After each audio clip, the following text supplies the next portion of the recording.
Good morning students, जो online students है एक बार बता दीजिए ऑडिबल एंड क्लियर है या नहीं। Okay, thank you Shashi. आवाज नहीं भी पीछे से। तो लास्ट वीक के कुछ इंपॉर्टेंट टॉपिक्स जो है हम कवर करेंगे, ठीक है। One of the important news कि ऑस्ट्रेलिया की जो पार्लियामेंट है उसने अप्रूव कर दिया हमारे पास economic cooperation and trade agreement, ठीक है। बहुत इंपॉर्टेंट न्यूज़ है, इंटरनेशनल मीडिया इसको थोरली कवर कर रहा है, इंडिया के पॉइंट ऑफ व्यू से भी बहुत बहुत बहुत ज्यादा इंपॉर्टेंट है। तो क्या क्या चीजें हमें यहाँ पे पता होनी चाहिए, क्योंकि आजकल देखिए अगर हम बात करें वर्ल्ड में सबसे ग्रेटेस्ट पावर किसको हम कंसिडर कर रहे हैं, यूएस से भी ऊपर चाइना चल रहा है, ठीक है। आने वाले टाइम में कुछ टाइम में वो यूएस को और परचेसिंग पावर पैरिटी में नंबर 1 है अभी चाइना इकोनॉमी में। तो देखिए ऐसा क्यों हो पाया, ऐसा क्यों हुआ, क्योंकि उसने ट्रेड को अपनी स्ट्रेंथन किया, ठीक है। उसने सप्लाई चेन नेटवर्क एस्टेब्लिश किए, ठीक है, अपने प्रोडक्ट को विश्व के हर कोने में पहुंचाया। लेकिन अभी तुम देख रहे होंगे कि अभी जो चाइना की ग्रोथ रेट है वो पिछले कुछ टाइम से स्लो हो रही है ना। मैं पीछे एक आर्टिकल पढ़ रहा था जिसमें बताया गया कि चाइना जानबूझकर अपनी ग्रोथ रेट स्लो कर रही है। वो हमारी बात हुई थी इस चीज को लेकर। ओके, इसमें थोड़ा सा एक पॉइंट बता देता हूं कि ऐसा कहा जा रहा है कि चाइना अपनी ग्रोथ रेट जानबूझकर स्लो कर रहा है। उसका एक बहुत बड़ा कारण क्या है कि पिछले कुछ दशकों में, पिछले कुछ डेकेड्स में चाइना ने जिस चीज पर फोकस किया वो क्या था, इंफ्रास्ट्रक्चर डेवलपमेंट। इंफ्रास्ट्रक्चर बनाओ, बढ़िया सा, बढ़िया सड़कें बनाओ, बढ़िया हमारे पास बिल्डिंग्स बनाओ, रोड्स बनाओ, ताकि एक तो ट्रांसपोर्टेशन कॉस्ट कम हो सके। जैसे हमारे यहाँ अभी कौन सी स्कीम चल रही है ट्रांसपोर्टेशन कॉस्ट को रिड्यूस करने के लिए, गति शक्ति इनिशिएटिव। तो हमारे यहाँ वो चीज ये 20-30 साल पहले ऑलरेडी कर चुके हैं, इंफ्रास्ट्रक्चर पे पूरा वेल एस्टेब्लिश काम कर चुके हैं। उसका फायदा क्या हुआ, आप देख ही सकते हैं, पूरे वर्ल्ड में चाइना जो है वो पूरे वर्ल्ड फैक्ट्री के रूप में एस्टेब्लिश हो गया। लेकिन अब चाइना एक दूसरे पर्सपेक्टिव के साथ काम कर रहा है। चाइना चाहता है कि वो अब किस पे फोकस करे, वो इंफ्रास्ट्रक्चर पे फोकस ना करते हुए और मैन्युफैक्चरिंग पे फोकस ना करते हुए वो फोकस करे हमारे पास सोशल इंफ्रास्ट्रक्चर पे, जैसे कि हमारे पास research and development, health care, ठीक है, और क्वालिटी एजुकेशन। मेरी बात ध्यान सुनना, अब चाइना 3 चीजों पे फोकस कर रहा है, ठीक है, क्योंकि उसको दिख भी रहा है कि इस टाइम ज्यादातर वर्ल्ड की कंट्री उसके साथ कॉर्पोरेट ट्रेड में वैसे भी नहीं कर रही। तो उसने कहा कि छोड़ो, फिर जब इस पे चल ही नहीं रहा तो हम ठीक है, हम अलग चीजों पे अलग चीजों पे कंसंट्रेट करते हैं, research and development, health care और क्वालिटी एजुकेशन। ये अभी के लिए उसकी ग्रोथ रेट स्लो कर रहे हैं, लेकिन लॉन्ग टर्म में वो चाइना को बहुत एडवांटेज देंगे। ये वो चीजें हैं जो लॉन्ग, अभी शॉर्ट टर्म में तो उसको ज्यादा एडवांटेज नहीं देंगे, नुकसान ही होता दिखेगा। हम बार बार सुनेंगे कि इंडिया की ग्रोथ रेट जो है चाइना से बहुत आगे निकल गई है, लेकिन आप उसमें यह भी मानिए कि उसमें चाइना का खुद का रोल भी है। वो चाइना खुद अपनी ग्रोथ रेट स्लो कर रहा है क्योंकि वो दूसरी चीजों पे फोकस कर रहा है। ये बात समझ आ रही है या नहीं। लेकिन इस टाइम पीरियड का इंडिया को फायदा जरूर उठाना चाहिए और इंडिया को इस टाइम पे अपनी ट्रेड जो है वो नेक्स्ट लेवल पर लेकर जानी चाहिए। Are you getting my point और नॉट।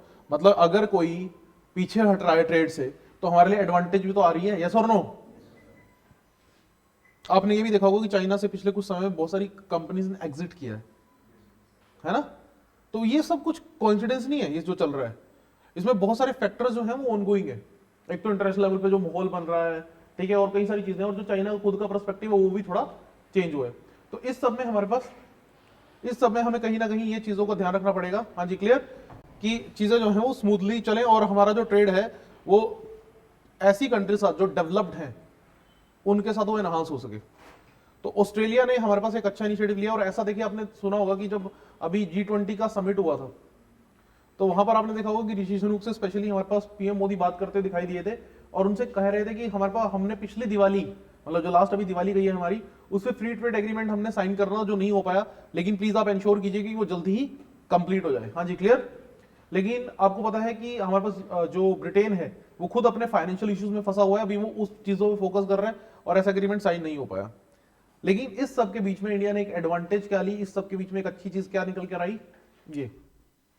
तो सवाल ही उठता है, क्या ऑस्ट्रेलिया इतना इंपॉर्टेंट है भी इंडिया के लिए कि ये फ्री ट्रेड एग्रीमेंट, ये जो हमारे पास इकोनॉमिक कोऑपरेशन ट्रेड एग्रीमेंट, हम यहाँ पर फ्री ट्रेड एग्रीमेंट नहीं कहेंगे, हम कहेंगे इकोनॉमिक कोऑपरेशन ट्रेड एग्रीमेंट, ठीक है। तो ये क्या इतना इंपॉर्टेंट है भी, ठीक है, क्या ऑस्ट्रेलिया इंडिया के लिए इतना इंपॉर्टेंट है भी, तो वो आपको यहां से पता चलेगा, क्योंकि हम अजम्पशंस नहीं मारेंगे, हम फैक्ट्स के ऊपर बात करेंगे, ठीक है। तो आप देखेंगे कि पिछले कुछ समय में इंडिया और ऑस्ट्रेलिया का जो ट्रेड है वो एक्सपोनेंशियली राइज हुआ है। इसमें आप देखेंगे कि ऑस्ट्रेलिया ट्रेड बेनिफिट में है। हमसे जब वो व्यापार करते हैं, जैसे यूएस से जब हमसे व्यापार करता है तो हम यूएस से को बेचते ज्यादा है, खरीदते कम है। वहां ट्रेड एडवांटेज भी यूएस के साथ हम ट्रेड करते हैं ना, आपको मे भी शायद सुनकर आनी हो, लेकिन जब यूएस के साथ हम ट्रेड करते हैं तो हम एडवांटेज में होते हैं।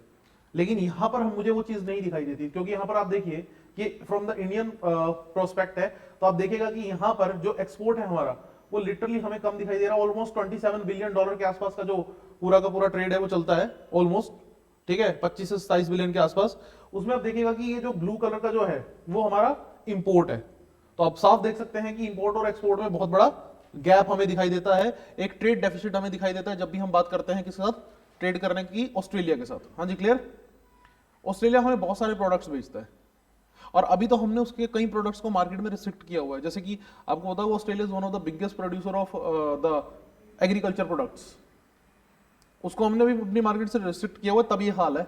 जैसे मिल्क का ऑस्ट्रेलिया और न्यूजीलैंड एक बड़े प्रोड्यूसर है मिल्क के, वैसे तो वर्ल्ड में सबसे बड़ा मिल्क प्रोड्यूसर, आज मैं सुबह रेडियो पे ही चल रहा था वो कि जब मैं आ रहा था ना रास्ते में, तो रेडियो भी चल रहा था कि इंडिया ने पिछले साल के कंपैरेटिवली इस साल इतना ज्यादा मिल्क टन प्रोडक्शन जो है वो कंजप्शन ज्यादा की है, लेकिन जो इंडिया में मिल्क है ना वो टोटली अनफिट है ड्रिंकिंग के लिए, ये तो आपको पता ही होगा, अनफिट है जी बिल्कुल। अगर आप बहुत से डॉक्टर्स आपको ये कहते हुए दिखाई देंगे कि दूध मत पियो इंडिया में, ठीक है, क्योंकि अनफिट है ड्रिंकिंग के लिए, है ही नहीं फिट, क्योंकि जिस तरह से हमारे पास ये प्रिजर्वेटिव और उस तरह से डल के आता है उसमें कोई स्टैंडर्डाइजेशन है ही नहीं, कोई चेक एंड इसके बैलेंस ऊपर बैलेंस है ही नहीं है, ठीक है, सब कुछ धड़ल्ले से ही चल रहा है, धक्काशाही चल रही है। ऑस्ट्रेलिया का जो मिल्क है वो काफी कंपैरेटिवली अच्छा है और ये केमिकल फ्री है और पीने लायक है, लेकिन फिर हम इसको इंपोर्ट क्यों नहीं करते? क्योंकि अगर ऑस्ट्रेलिया का मिल्क आने लगा फिर इंडियन फार्मर्स को, जो यहाँ पे दूध का काम करते हैं, दूध का व्यवसाय करते हैं, डेयरी वाले लोग हैं, उन सबको भयंकर वाला नुकसान हो जाएगा। तो अभी तो आप देखो कि हमने बहुत सारे ऑस्ट्रेलियन प्रोडक्ट्स को रिस्ट्रिक्ट किया हुआ है, तब भी ये हाल है कि ऑस्ट्रेलिया हमें बहुत कुछ यहाँ पर बेचता है। हाँ जी क्लियर। लेकिन ऑस्ट्रेलिया को आने वाले टाइम में एक चीज चाहिए होगी, वो क्या, कि वो इंडिया के साथ ट्रेड रिलेशन स्ट्रेंथन करे और साथ ही वो फोकस करे हमारे पास किसके ऊपर, कि हमारे पास अपनी जो वर्किंग कैपिटल है और जो वर्किंग इंफ्रास्ट्रक्चर है उसको भी मैन्युफैक्चरिंग सेक्टर उसको भी नेक्स्ट लेवल पे लेकर जाए, उसके लिए वर्कफोर्स चाहिए होती है। अभी कल की एक न्यूज में पढ़ रहा था बीबीसी की, तो उसमें ये बताया जा रहा था कि 2025 तक कनाडा कई मिलियन लोगों को अपने यहाँ सिटीजनशिप ग्रांट करेगा, उसका एक प्लान है पूरा का पूरा। और अभी राइट नाउ कनाडा में हर चौथा पर्सन इमिग्रेंट है, हर चौथा पर्सन, यानी कि 25% पॉपुलेशन। समझ रहे हो कितना बड़ा नंबर है? और ये और ज्यादा बढ़ जाएगा अगले 3-4 सालों में, क्योंकि वहां पर जो आबादी है वो बूढ़ी हो रही है। जैसे टेक द एग्जांपल, जैसे मैंने तुम्हें रशिया के बारे में तुम्हें पिछले कुछ लेक्चर्स में बताया था, और ये भी बताया था कि आने वाले कुछ सालों में रशिया एक मुस्लिम मेजोरिटी कंट्री हो जाएगा, ये बताया था मैंने तुम्हें फैक्ट्स के साथ, फिगर्स के साथ, ठीक है। और इसीलिए रशिया में तुम्हें पता है ना कि वो रशियन प्रेसिडेंट ने एक लॉ भी निकाला है कि आप बच्चे पैदा करो तो आपको अवार्ड मिलेगा, मदर को अवार्ड मिलेगा, पता है ना।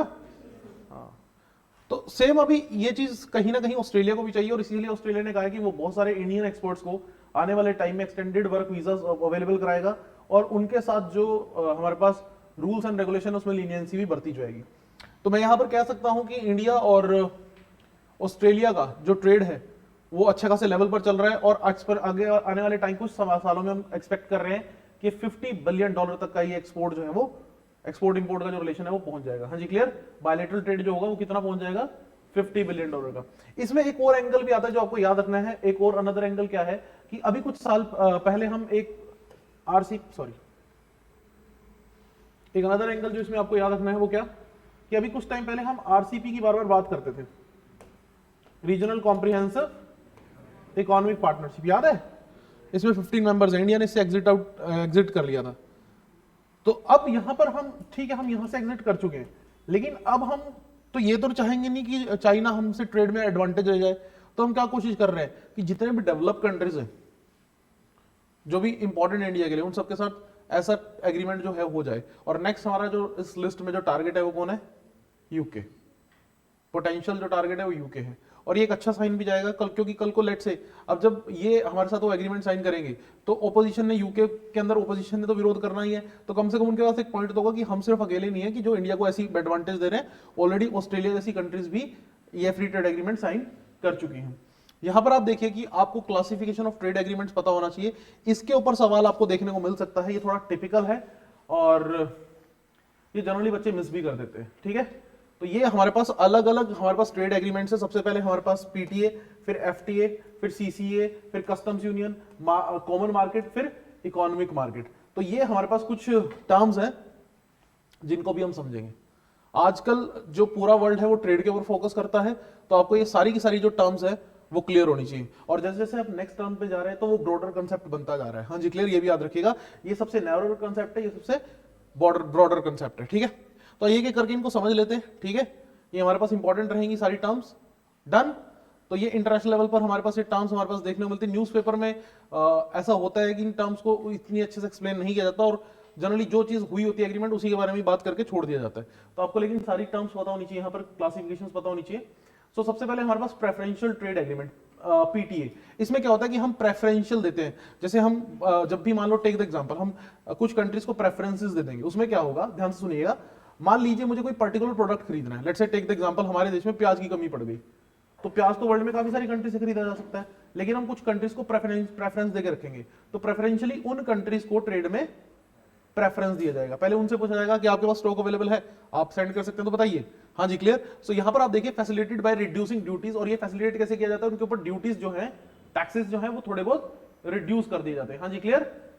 हमारे पास a positive list is maintained. अब यहां पर याद रखिएगा एक छोटी सी लिस्ट बनाई जाती है, पॉजिटिव लिस्ट मेंटेन, जिसमें हमारे पास क्या होता है, प्रेफरेंस प्रोवाइड करने की जो लिस्ट है वो बना ली जाती है कि भाई इन चीजों में हम इन पर्टिकुलर कंट्री को प्रेफरेंस देंगे। ये बात समझ आई, इन प्रोडक्ट्स में इस कंट्री को प्रेफरेंस देंगे। ठीक है, एग्जांपल क्या है, सार्क प्रेफरेंशियल ट्रेडिंग एग्रीमेंट। अब ये तुम्हें मैं इसलिए एग्जांपल भी ऐसे दिए हैं जो तुम्हारे काम के हैं। हाँ जी क्लियर।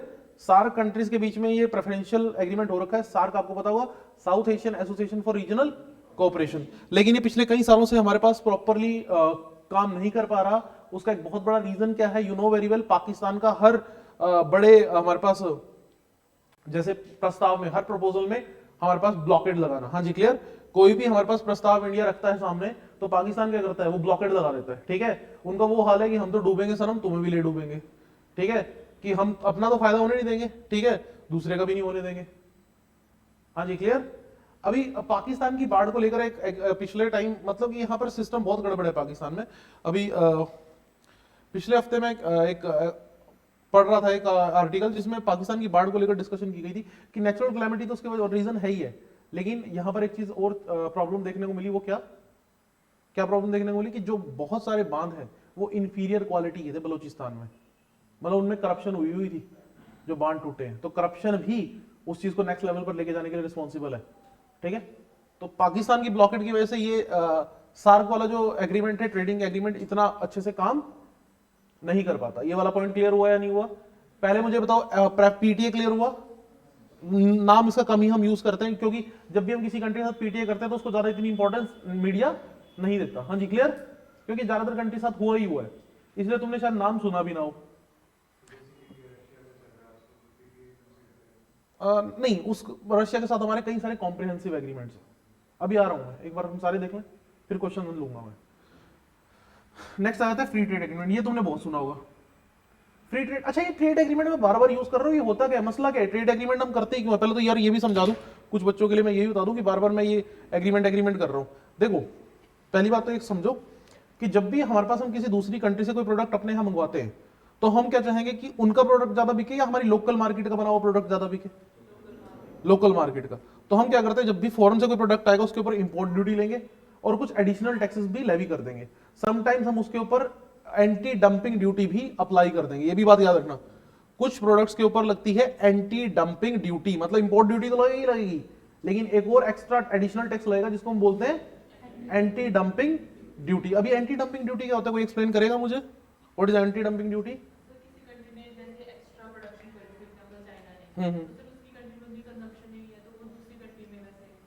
नहीं बच्चे, ठीक है, जो डोमेस्टिक कंट्री में जो डोमेस्टिक प्रोडक्ट होगा ना, उससे उसका जो रेट होगा जो फॉरेन प्रोडक्ट है वो कम, मतलब सस्ता। पार्शियल सही है, थोड़ा सा और इसमें ऐड ऑन करेंगे कि बहुत चीप लेवल पर, बहुत ही चीप लेवल पर अपना, और जिसकी क्वालिटी भी उतनी हाई ग्रेड नहीं है, मतलब उसको इंडिया में डंप कर रहे हो टेक्निकली।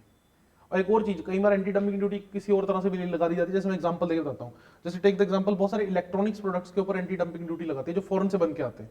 क्यों लगाते हैं एंटी डंपिंग ड्यूटी? मान लो चाइना में एक फोन बनकर आया या लैपटॉप बनकर आया, इंडिया में बिक गया, ठीक है, आपने प्रॉफिट कमा लिया, इट्स ओके, आपने कस्टमर, इंडियन कस्टमर को बेचा। कल को इंडियन कस्टमर 4 साल 5 साल यूज करने के बाद उस प्रोडक्ट को थ्रो करेगा, और उससे क्या जनरेट होगा? ई वेस्ट, जो सरकार के लिए सरदर्दी होगा। तुम तो पैसा कमा के निकल गए। तो सरकार वहां पर भी एंटी डंपिंग, वो एडिशनल काइंड ऑफ टैक्सेस होते हैं, समझ रहे हो या नहीं। इससे क्या होता है कि मान लो जब बहुत ज्यादा टैक्सेस हम किसी दूसरी कंट्री के प्रोडक्ट्स पे लगाते हैं तो ऑब्वियसली उनके साथ ट्रेड डिस्करेज होती है। ये बात समझ आ रही है या नहीं आ रही है। तो अगर हम चाहेंगे किसी पर्टिकुलर कंट्री के साथ ट्रेड एनकरेज हो, ट्रेड ज्यादा बढ़े, व्यापार ज्यादा बढ़े, तो ऑब्वियसली आप क्या चाहोगे कि टैक्सेस कम हो। अगर हम उनके टैक्सेस कर रहे हैं तो हम चाहेंगे कि वो भी हमारे टैक्सेस के रिगार्डिंग यही जो फॉर्मूला है वो यूटिलाइज करें। समझ आ रही है बात या नहीं। तो इसीलिए ये एग्रीमेंट्स किए जाते हैं ताकि म्यूचुअल या बायलैटरल जो ट्रेड है उसको एनहांस किया जा सके। हाँ जी, क्लियर, समझ आ रहा है कुछ या नहीं। नेक्स्ट हमारे पास ये फ्री ट्रेड एग्रीमेंट, ये हम बहुत बार सुनते हैं।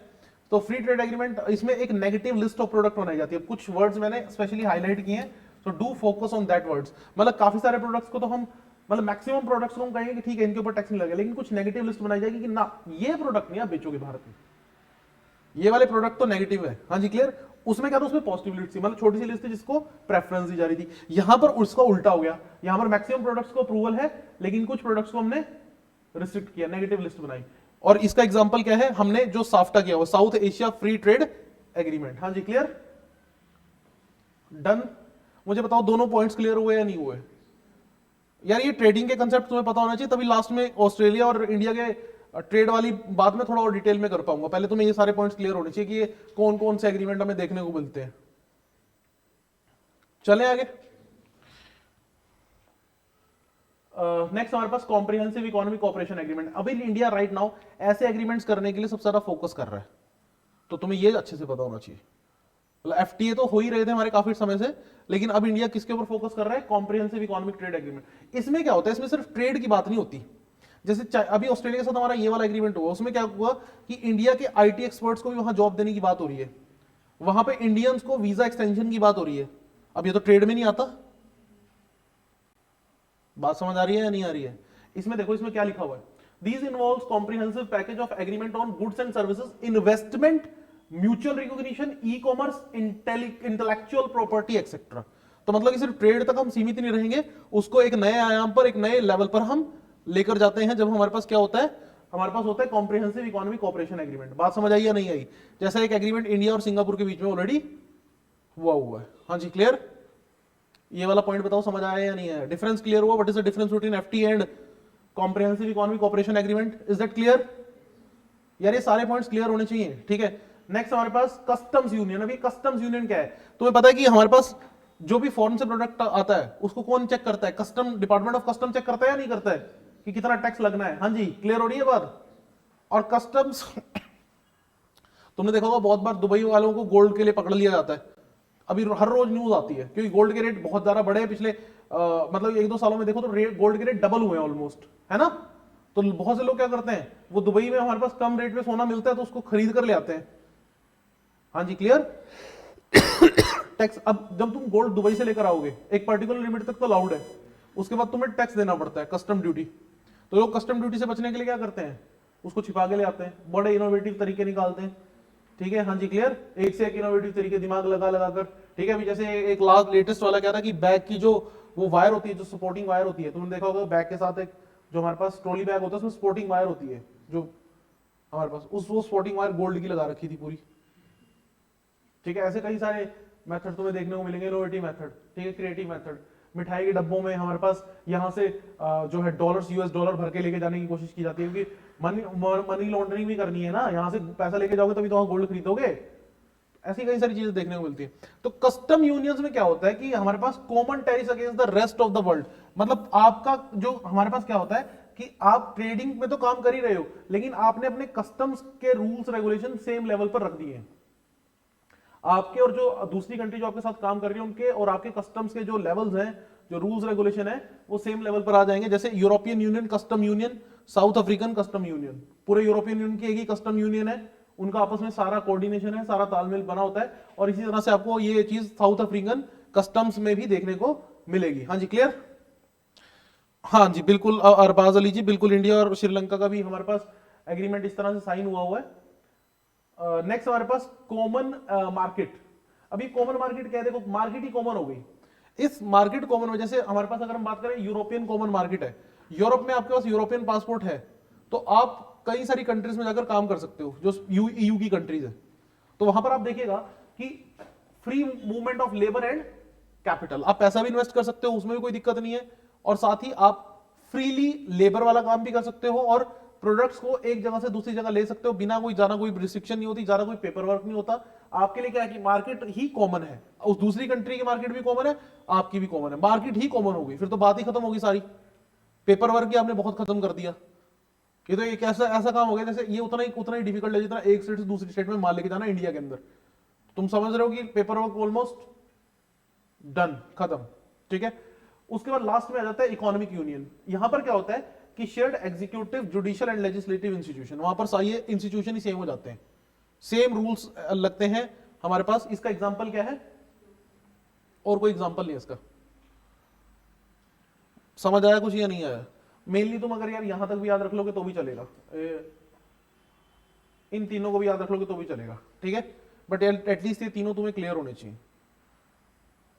ये थोड़ा नेक्स्ट लेवल के हैं, ठीक है। अभी तक तो इंडिया का उसमें थोड़ा जाना थोड़ा मुश्किल है, अभी तो वो नहीं लगता कि अभी कोई जल्दी उसमें जाने वाला है, लेकिन एटलीस्ट इन तीनों के बीच में जो डिफरेंसेस हैं वो क्लियर होने चाहिए। हाँ जी, जो ऑनलाइन स्टूडेंट्स है वो बता दे मुझे एक बार कि क्लियर हुआ या नहीं हुआ।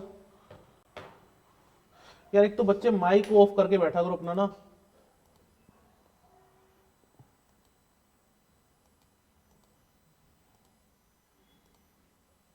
रितिका एंड श्वेत अपने माइक ऑफ कीजिए प्लीज।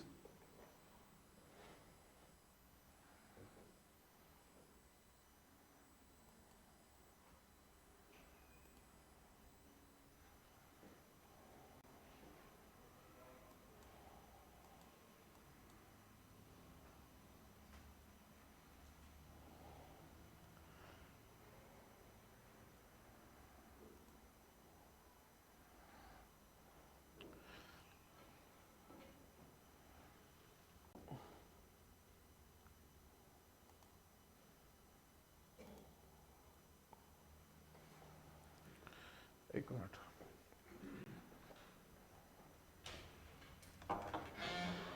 मैम शीशपाल सर को भेजना। हाँ जी, यहां तक किसी को कोई डाउट तो नहीं है? हाँ जी, चलिए आगे चले। हाँ जी, आगे बात करें। ओके, सो अभी हमारे पास हमारे पास डील जो है वो इतनी इंपॉर्टेंट क्यों है? Why the deal is so much important, ठीक है। ये डील इतनी इंपॉर्टेंट हमारे पास क्यों है, रीजन समझ लेते हैं। So it is the first such agreement India with a developed country. India ने अब तक मतलब इतने बड़े डेवलप कंट्री के साथ जो इतनी बड़ी इकोनॉमी हो उसको इस लेवल का एग्रीमेंट अभी तक नहीं किया है।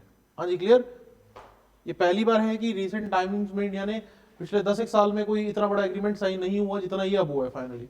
तो एक पॉजिटिव साइन है कोविड के बाद हमें जो देखने को मिल रहा है। सो इंडिया जो है अपनी नेगोशिएटिंग स्किल्स जो है यहाँ पर शो कर रहा है, ठीक है। हाँ जी, क्लियर। अच्छी नेगोशिएटिंग स्किल्स इंडिया ने शो की है क्योंकि यहाँ पर इंडिया ने अपने सारे कंसर्न्स को एड्रेस करवाया है। हाँ जी, क्लियर। इंडिया ने अपने सारे कंसर्न्स को एड्रेस कराया है। About to create 10 lakh jobs in the startup economy, that is very very very important क्योंकि इंडिया में अनएम्प्लॉयमेंट का एक बहुत बड़ा इशू है। तो ये कहा जा रहा है कि इसकी वजह से इंडिया में जो 10 लाख जॉब्स हैं वो जनरेट होने जा रही हैं। फिर उसके बाद provide a model for future FTA with other developed countries. तो यहां पर अब क्या होगा, एक ऐसा मॉडल तैयार होगा, ठीक है, हमारे पास फ्री ट्रेड एग्रीमेंट का और बाकी जो हमारे पास जो इस तरह के कॉम्प्रिहेंसिव एग्रीमेंट हुआ है कि उससे बाकी डेवलप्ड कंट्रीज जो हैं वो भी हमारे पास इस मॉडल को फॉलो कर पाएंगी इंडिया के साथ। मतलब इंडिया और यहाँ पर बाकी कंट्रीज के साथ ये म्यूचुअली हमें चीज देखने को मिल जाएगी। हाँ जी, बताइए जी, कंसेप्ट क्लियर हुआ या नहीं हुआ?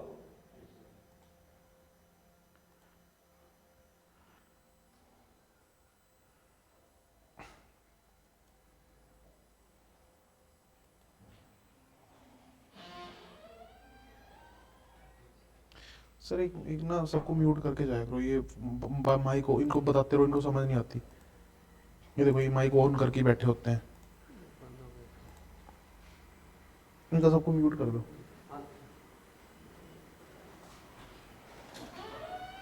हाँ जी, इधर ध्यान दो। तो ये चारों पॉइंट्स हमारे पास इंपॉर्टेंट है, ठीक है।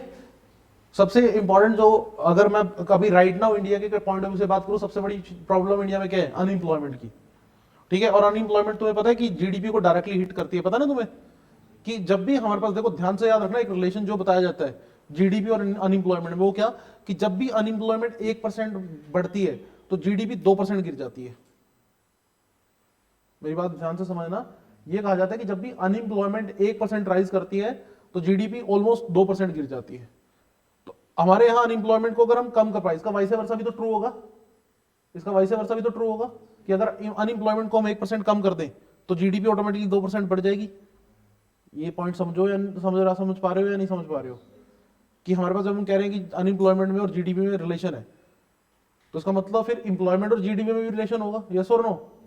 चलो, तो यहां पर हम देख रहे पा रहे हैं कि 10 लाख जो है नई जॉब्स क्रिएट होंगी स्टार्टअप इकोनॉमी में, और इंडिया को इससे काफी ज्यादा बेनिफिट होता हुआ देखने को मिलेगा। और ये हमारे पास बाकी डेवलप्ड कंट्रीज के लिए भी एक हमारे पास सबक होगा कि भाई वो इंडिया के साथ ऐसा एग्रीमेंट साइन करे और उससे उनको बेनिफिट रहेगा, उनकी इकोनॉमी को भी बेनिफिट रहने वाला है। हाँ जी, क्लियर, डन। और इसमें जैसा कि मैंने बार बार मैं आपको रिपीट कर रहा हूं कि इसमें नेक्स्ट कंटेंडर जो है वो हमारे पास यूके है, ठीक है।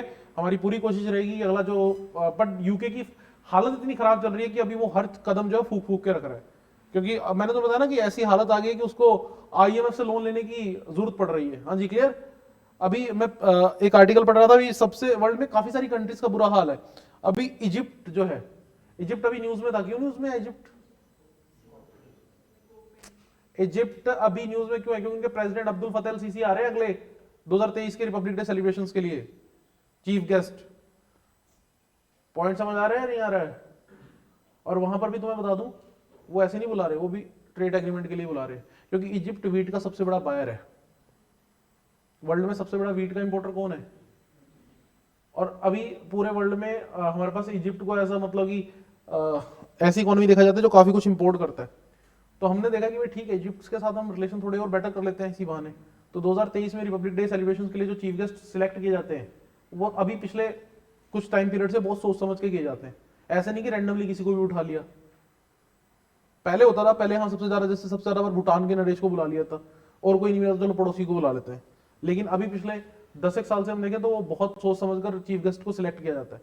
तो इस बार मेरे ख्याल से ऑफिशियल अनाउंसमेंट तो भी नहीं हुई, लेकिन कंफर्म मतलब कि लाइक आ चुका है, न्यूज में आ चुका है कि अब्दुल फतेह अल सीसी जो है वो हमारे पास चीफ गेस्ट होंगे, ठीक है, जो इजिप्ट के प्रेसिडेंट। तो इजिप्ट भी अभी बहुत ज्यादा कर्जे में है। कल ही मैं एक आर्टिकल पढ़ रहा था, इजिप्ट को आईएमएफ से बहुत बड़े लेवल पे लोन चाहिए, और अर्जेंटीना और इजिप्ट ये सबसे बड़े हमारे पास बोरोवर होंगे आईएमएफ से। वो पाकिस्तान को भी लोन मिलता है लेकिन उतने बड़े लेवल पे नहीं मिलता, क्योंकि पाकिस्तान की तो हालत बहुत ज्यादा खराब है। अभी ये कहा जा रहा है कि शायद यूके को भी आईएमएफ के पास दरवाजा खटखटाना पड़ जाए, हालात इतने खराब हो चुके हैं यूके के। तो इस टाइम पे यूके जो है सारे कदम सोच समझ कर रखेगा। हाँ जी, क्लियर। उसकी इकोनॉमी बहुत ज्यादा स्ट्रगलिंग फेज में है। डन, ये समझ आए कि डील क्यों इंपॉर्टेंट है, ठीक है।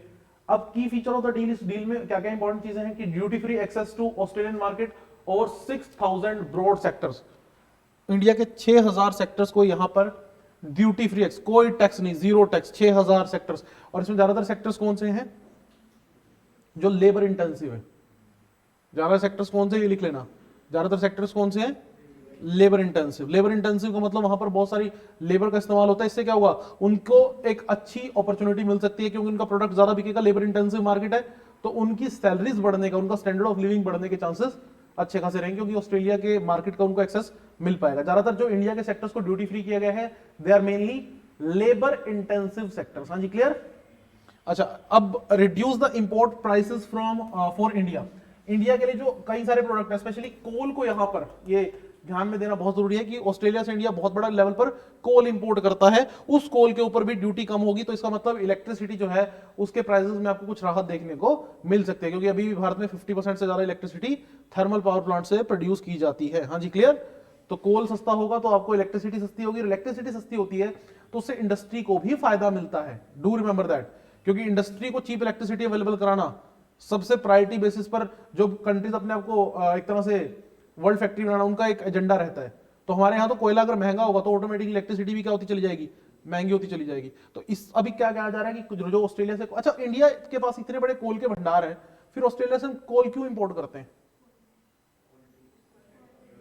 सिंपल बोलना तुमने, एंथ्रासाइट वाला कोल इंपोर्ट करते हैं, एंथ्रासाइट और बिटुमिनस, जो हायर क्वालिटी कोल है।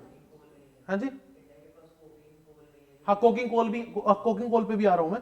कोकिंग कोल से इंडिया की स्टील इंडस्ट्री को फायदा होने वाला है, कोकिंग कोल भी हमारे पास बहुत बड़े लेवल पर यहाँ पर आ रहा है, और कोकिंग कोल से इंडिया की जो स्टील इंडस्ट्री है, कहा जा रहा है कि इंडिया की स्टील इंडस्ट्री जो है अभी भी बहुत एक्सपोनेंशियल ग्रो कर रही है, सेकंड लार्जेस्ट इंडस्ट्री है पूरे वर्ल्ड में, सेकंड लार्जेस्ट नंबर पे हम एक्सपोर्ट करते हैं आफ्टर चाइना। तो हमारी जो स्टील इंडस्ट्री है उसको भी बेनिफिट होने जा रहा है बहुत बड़े लेवल पर। और स्टील इंडस्ट्री को क्या कहा जाता है? Backbone of all other industries, ये भी याद रखना। स्टील एंड आयरन इंडस्ट्री को क्या कहा जाता है? Backbone of other industries. तो अब क्या होगा कि जो स्टील इंडस्ट्री है उसको भी फायदा होगा। यहाँ पर कोकिंग कोल जो है उसके ऊपर भी जो हमारे पास अभी तक टैक्स लग रहा था जो ऑस्ट्रेलिया से आता था वो भी रिड्यूस होता हुआ दिखाई देगा। तो ये कुछ बेनिफिट्स हमें यहाँ पर देखने को मिल रहे हैं। फिर इसमें सबसे इंपॉर्टेंट चीज क्या है कि ये जो डील हुई है इसमें सिर्फ गुड्स की बात नहीं की गई है, और तुम्हें पता है कि इंडिया का सर्विस सेक्टर लाजवाब है। इंडिया की जीडीपी में सबसे बड़ा कंट्रीब्यूशन ही किसका है? सर्विस सेक्टर का। हाँ जी, क्लियर। तो हम चाहेंगे कि हमारे जो आईटी के इंजीनियर्स हैं, जो हमारे इंडिया के बड़े बड़े लेवल पर जो कॉन्ट्रैक्ट्स मिलते हैं हमें, देश के बहुत सारे इंजीनियर जो इंडिया में काम करते हैं वो हमारे लिए थोड़ी काम कर रहे हैं। आप जो गुड़गांव में आईटी हब देखते हो, दिन रात लगे हुए इंजीनियर, ज्यादातर किसके लिए काम कर रहे हैं? फॉरेन कंपनीज के। कोई फॉरेन के बैंक के सिस्टम को मैनेज कर रहा है, कोई किसी फॉरेन कंपनी के हमारे पास वहां पर जो नेटवर्किंग सिस्टम है उसको मैनेज कर रहा है। इस तरह से मैनेजमेंट चल रही है। ज्यादातर क्लाइंट्स फॉरेन के हैं, यूएस के ज्यादातर क्लाइंट्स, पता है तुम लोगों को। तो अब अगर यहाँ पर टैक्सेशन रिड्यूस होगी तो तुम्हें देखने को मिल सकता है कि ऑस्ट्रेलिया से भी बहुत सारे क्लाइंट्स जो हैं इंडियन सर्विस सेक्टर को देखने को मिलेंगे। तो ऑब्वियसली इंडिया का सर्विस सेक्टर एक्सपोनेंशियली और ग्रो करेगा। डन। नेक्स्ट हमारे पास मूवमेंट ऑफ ट्रेंड प्रोफेशनल, ये भी बहुत इंपॉर्टेंट है। वहां के जो ट्रेड प्रोफेशनल्स हैं वो इंडिया में आएंगे और इंडिया के प्रोफेशनल्स वहां जाकर काम कर सकेंगे और हाईली स्किल्स जो हैं, हाई लेवल स्किल्स जो हैं वो अटेन कर पाएंगे। तो यहां पर आप एक बात और कह सकते हो कि स्किल इंप्रूवमेंट भी जो प्रोफेशनल्स के अंदर है वो इंप्रूव होती दिखाई देगी बिकॉज ऑफ दिस एग्रीमेंट। देखो कहने के लिए तो एग्रीमेंट हुआ है, कितनी सारी चीजें मैंने तुम्हें यहां पर बता दी कि कितने सारे सेक्टर्स के ऊपर इंपैक्ट पड़ने जा रहा है। कुछ समझ आया या नहीं आया? कितने सारे सेक्टर्स जो हैं जिनके ऊपर सीधा सीधा इंपैक्ट हमें देखने को यहां पर मिलेगा। चले आगे। हाँ जी, आगे बात करें। कुछ पॉइंट्स तुम्हें और याद रखने हैं जो इंपॉर्टेंट है, मतलब कि ऐसा नहीं कि तुम इसको छोड़ दो। ऑस्ट्रेलिया और इंडिया अभी जो है वो दो इनिशिएटिव्स में बहुत इंपॉर्टेंटली इन्वॉल्व है।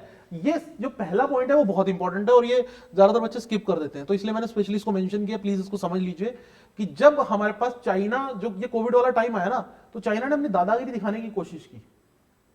इसने मतलब कि कहीं इंडिया को तो नहीं लेकिन ऑस्ट्रेलिया के ऊपर दबदबा बनाने की कोशिश की। और तुम्हें पता होगा कि ऑस्ट्रेलिया को उसने ये भी कहा कि हम तुम्हारे प्रोडक्ट्स को यहाँ पे बैन कर देंगे और इस तरह से उसके ऊपर दादागिरी दिखाने की कोशिश की। जापान के साथ तो इनके ऑलरेडी एस्टेंगल रिलेशन रहते हैं, तो इन्होंने क्या किया, ऑस्ट्रेलिया और जापान ने क्या किया, इंडिया को बुलाया और एक एग्रीमेंट साइन कर लिया जिसमें इन्होंने कहा कि हम सप्लाई चेन की जो कंटिन्यूटी है वो बनाए रखेंगे आपस में। सप्लाई चेन का मतलब क्या होता है यार, बहुत सारे प्रोडक्ट्स बनाने के लिए, जैसे टेक द एग्जांपल, जैसे एग्जांपल हम लेते हैं हमेशा, मैं ऐसा एग्जांपल लेता हूं जो जरूरी है इंडिया के लिए, वो है क्या, फार्मा के लिए जो हमारे पास रॉ मटेरियल है that is AQI, API, active pharmaceutical ingredient. याद रखना हमारी फार्मा इंडस्ट्री जो है वो हमारे पास जेनरिक मेडिसिन में सबसे बड़ी है, जेनरिक मेडिसिन में सबसे बड़ी है। हाँ जी, क्लियर। सबसे वर्ल्ड की सबसे ज्यादा बड़ी फार्मा एक्सपोर्ट करने वाली कंट्री कौन सी है? मैं क्वेश्चन ध्यान सुनिए मेरा question. Largest exporter of pharma products in the world? No जी, इंडिया टॉप 5 में भी नहीं है, तुक्के नहीं मारने, जर्मनी है। हाँ, इन टर्म्स ऑफ जो वैल्यूज जो आती है, मतलब कि जो रेवेन्यू होता है बिलियंस ऑफ डॉलर्स में, इंडिया जेनरिक मेडिसिन में है सबसे ऊपर। डिफरेंस समझ लो इस चीज को, क्योंकि बहुत से बच्चों को लगता है कि सारी मेडिसिन में इंडिया ऊपर है। नहीं, हम टॉप 5 में भी नहीं है। जो टोटल हमारे पास ट्रेड होती है ना मेडिसिन की, हम जेनरिक मेडिसिन बेचने में ऊपर है, लेकिन अभी भी वर्ल्ड की जो फार्मा इंडस्ट्री है पूरे वर्ल्ड की, उस पर अभी भी किसका कंट्रोल है, मेजोरिटी कंट्रोल जर्मनी का। जेनरिक का मतलब क्या होता है, देखो मैं बताता हूँ जेनरिक मेडिसिन क्या होती है। कि जैसे मान लो कोई फार्मा कंपनी है, उसने कोई रिसर्च एंड डेवलपमेंट करके किसी बीमारी का इलाज निकाला, तो वो अपनी दवाई जो है वो स्टैंडर्डाइज रखती है और उसको बहुत अच्छे खासे रेट पे बेचती है। अब जैसे जो पुअर कंट्रीज हैं या मिडिल इनकम कंट्रीज हैं या जो इंडिया जैसी कंट्रीज हैं, वो उनको अफोर्ड नहीं कर सकती, तो वो क्या करती है, वो अपना फॉर्मूला एग्जैक्ट प्रोपोर्शन नहीं बताती, लेकिन अपना फॉर्मूला ऑलमोस्ट किसी लोकल कंपनी को दे देंगी। तो वो लोकल कंपनी क्या करेगी, उस फॉर्मूला का यूज करके वो मेडिसिन बनाएगी जो चीप होगी, उससे कुछ रॉयल्टी उनको भी चली जाएगी, लेकिन वो एग्जैक्टली वो नहीं होगा, लेकिन काम ऑलमोस्ट उस जैसा कर देगी। लेकिन जो वीकर सेक्शन है जिसके लिए तो वो महंगी मेडिसिन अफोर्ड करना ही पॉसिबल नहीं है, उसका काम चल जाएगा। ये बात समझ आई? जेनरिक मेडिसिन में इंडिया आ गया, लेकिन पैसा कमाने में तो अभी भी जर्मनी आ गया है। हाँ जी, क्लियर? तो मैं क्या बता रहा हूं तुम्हें कि एपीआई क्या है? Active pharmaceutical ingredient. जो फार्मा होता है, दवाइयां का जो सेक्टर होता है, उसके लिए रॉ मटेरियल ये होता है। इसकी सप्लाई चेन चाइना से जुड़ी हुई है। हमारा 80% से ज्यादा ये जो एपीआई है वो चाइना से आता है। पॉइंट समझ आ रहा है या नहीं? तो हमने बेसिकली एग्रीमेंट इसलिए किया था कि अगर चाइना किसी पर्टिकुलर सेक्टर में इंडिया को परेशान करने की कोशिश करे तो हम एक दूसरे के साथ खड़े होकर उस प्रॉब्लम को रिजॉल्व कर पाए। हाँ जी, क्लियर? तो तुम्हें याद रखना पड़ेगा कि सप्लाई चेन रेजिलियंस इनिशिएटिव कि कौन कौन सी कंट्रीज के बीच में साइन हुआ है। ठीक है, हाँ जी, clear? India, Japan and Australia. Question याद हो गया? ठीक है, ये तुम किस में लिख सकते हो? अगर क्वेश्चन आ गया कि recent development in the India Australia relation, तुम वहां ये भी कोट करोगे। ठीक है, recent development in the India Australia relation. Okay, next हमारे पास इसके अलावा हमारे पास इंडिया और ऑस्ट्रेलिया क्वाड में भी मेंबर है। क्वाड्रिलेटरल सिक्योरिटी डायलॉग पता होगा आप लोगों को। क्वाड एक बहुत ही इन्फ्लुएंशियल ग्रुप राइट नाउ अभी देखा जा रहा है। ठीक है, so India, US, Australia and Japan. इस क्वाड के साथ बस एक ही प्रॉब्लम है, वो प्रॉब्लम है इंडिया। क्योंकि इंडिया क्वाड में प्रॉपरली इन्वॉल्व नहीं हो पाता, क्योंकि वो रशिया के साथ भी अपने आप को अलाइन करके देखता है, और रशिया जो है वो चाइना के साथ अलाइंड है। अब क्वाड बना किसके लिए? China, counter China, basically in the Pacific, Indo Pacific region. अब देखो, एक तरफ हम क्वाड में बैठे हुए हैं, दूसरी तरफ हम अब रशिया को भी जुड़े हुए हैं, तो फिर वो चीज जो है वो क्वाड को कहीं ना कहीं कमजोर बनाती है। ये एक बहुत बड़ा इशू है। एक तो हम बोल रहे हैं कि हम क्वाड में रहेंगे, ठीक है, जो एंटी चाइना एक तरह से ग्रुप है, फिर हम ऐसी कंट्री के साथ जुड़ भी रहे हैं जो बिल्कुल चाइना के बिल्कुल प्रो है, हर चीज में चाइना के साथ खड़ा है। कैसे काम चलेगा? ऑब्वियसली वो ऑब्वियसली ओपनली, तो देखो ओपनली हर, जब इतने बड़े लेवल पे बात होती है ना, तो हर चीज ओपनली नहीं बोली जाती, लेकिन वो अंडरस्टूड होती है। वो हमारे पास जो लीडर्स के बीच में चलती रहती है, कंटिन्यूशन में रहती है। ठीक है, यहां तक बताओ जी, पॉइंट क्लियर हुए या नहीं हुए? ठीक, आगे चलें। लक्ष्य क्या आपका मिस हो गया? मैंने वैसे रिपीट किया था जब आपकी क्लास मिस हुई थी, तो यही वाला पॉइंट हमने डिस्कस किया था, ये मैंने रिपीट कर दिया। लक्ष्य, जो ऑनलाइन स्टूडेंट्स हैं वो मुझे बता दें, कोई डाउट तो नहीं है उनको किसी को? ठीक है, डन।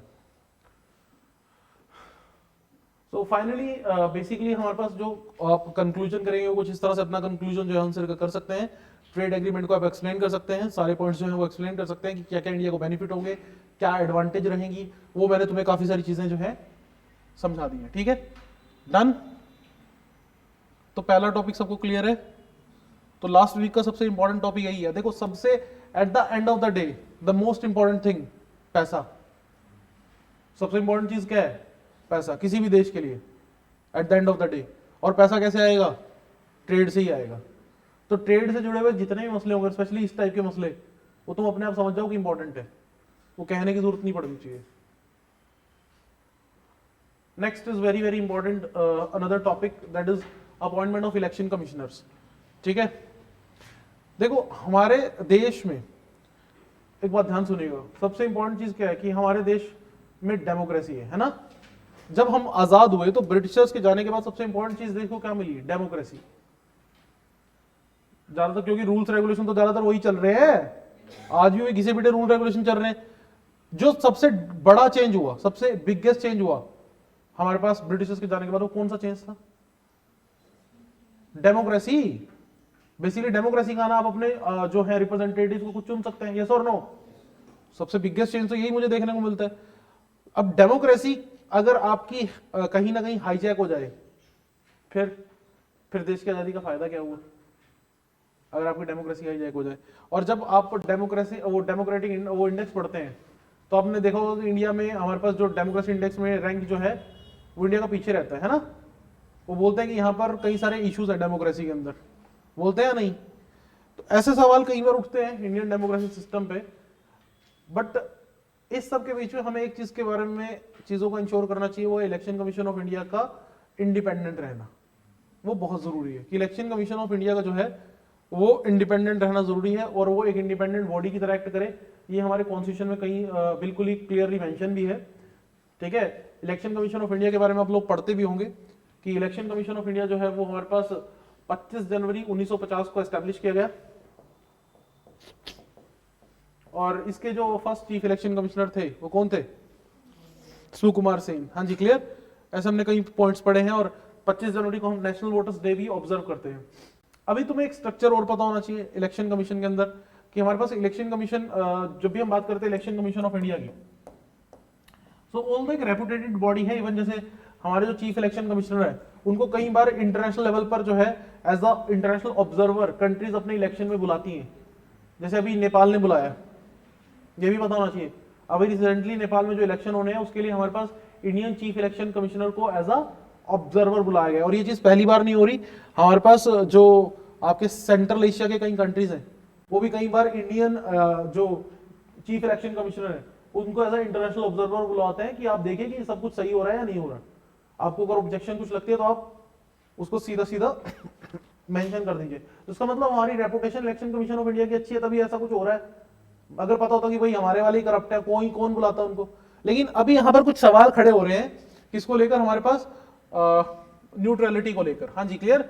अभी देखिए यहाँ पर अगर हम बात करें, supreme court mooted the idea of including chief justice of India in the appointment of CEC to ensure the neutrality. अब सुन रहे हो तुम क्या क्या क्या बात कही जा रही है कि जो चीफ इलेक्शन कमिश्नर है और जो इलेक्शन कमिश्नर्स हैं जब उनकी नियुक्ति होगी तो उस नियुक्ति, अब नियुक्ति होते कैसे है कि हमारे पास देखो पहले तो तुम्हें ये पता होना चाहिए कि अपॉइंटमेंट होती कैसे है इनकी।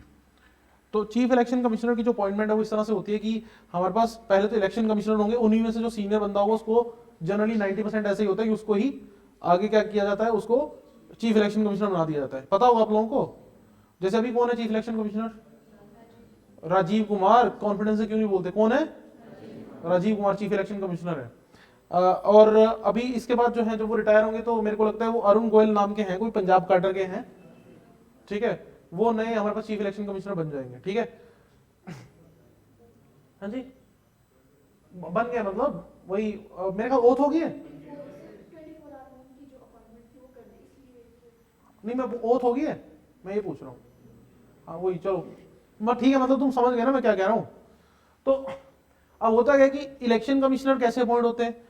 प्रधानमंत्री जो है वो अपने काउंसिल ऑफ मिनिस्टर के साथ बैठते हैं, एक लिस्ट बनाते हैं, उस लिस्ट को प्रेसिडेंट के पास भेजते हैं। और तुम्हें पता है प्रेसिडेंट तो ज्यादातर हमारे यहाँ रबर स्टैंप ही होता है, ठीक है। तो कई बार इस चीज को लेकर भी सवाल उठते हैं कि president is just like a rubber stamp, ठीक है। तो इलेक्शन कमिश्नर वहां पर अपॉइंट हो जाएंगे। और इलेक्शन कमिश्नर के साथ जो दिक्कत देखने को मिलती है वो क्या दिक्कत देखने को मिलती है कि इलेक्शन कमिश्नर जो है उनका टेन्योर जो है वो हमारे पास फिक्स नहीं होता। वो ही hold position under the pleasure of the president. तो यानी कि प्रेसिडेंट कभी भी चाहे तो इलेक्शन कमिश्नर को हटा सकते हैं, not the chief election commissioner. There is a difference. Election commissioner को प्रेसिडेंट कभी भी हटा सकते हैं, not the chief election commissioner. ये बात क्लियर हुई? आ रहा हूं जी, आ रहा हूं मैं। अभी लिखा होगा मैंने सब कुछ करा, तो थोड़ा सा अभी ओवरव्यू दे रहा हूं एक बार, अभी डिटेल में पढ़ेंगे, अभी आ रहा हूं बस, ठीक है। तो मैं ये कह रहा था कि क्या होता है कि कई बार क्या होता है कि जब इन्हें लगता है कि कोई इलेक्शन कमिश्नर जो है वो इनके अकॉर्डिंग काम नहीं कर रहा, रूलिंग गवर्नमेंट के अकॉर्डिंग। ऐसा नहीं है कि बीजेपी की बात है, कोई भी पार्टी उठा लो, सब चाहते हैं कि उनके अकॉर्डिंग ही काम हो, ठीक है। तो ये क्या करते हैं, उसको कहीं ना कहीं ट्रांसफर कर देते हैं। जैसे इसका परफेक्ट एग्जाम्पल कौन है? हाँ जी, who is the current vice president of ADB, Asian Development bank?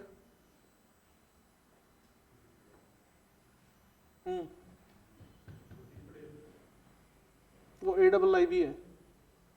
There is a difference between AIIB and ADB। ADB means Asian Development Bank. जो आप उर्जित पटेल की बात कर रहे हो वो एशियन इंफ्रास्ट्रक्चर इन्वेस्टमेंट बैंक है।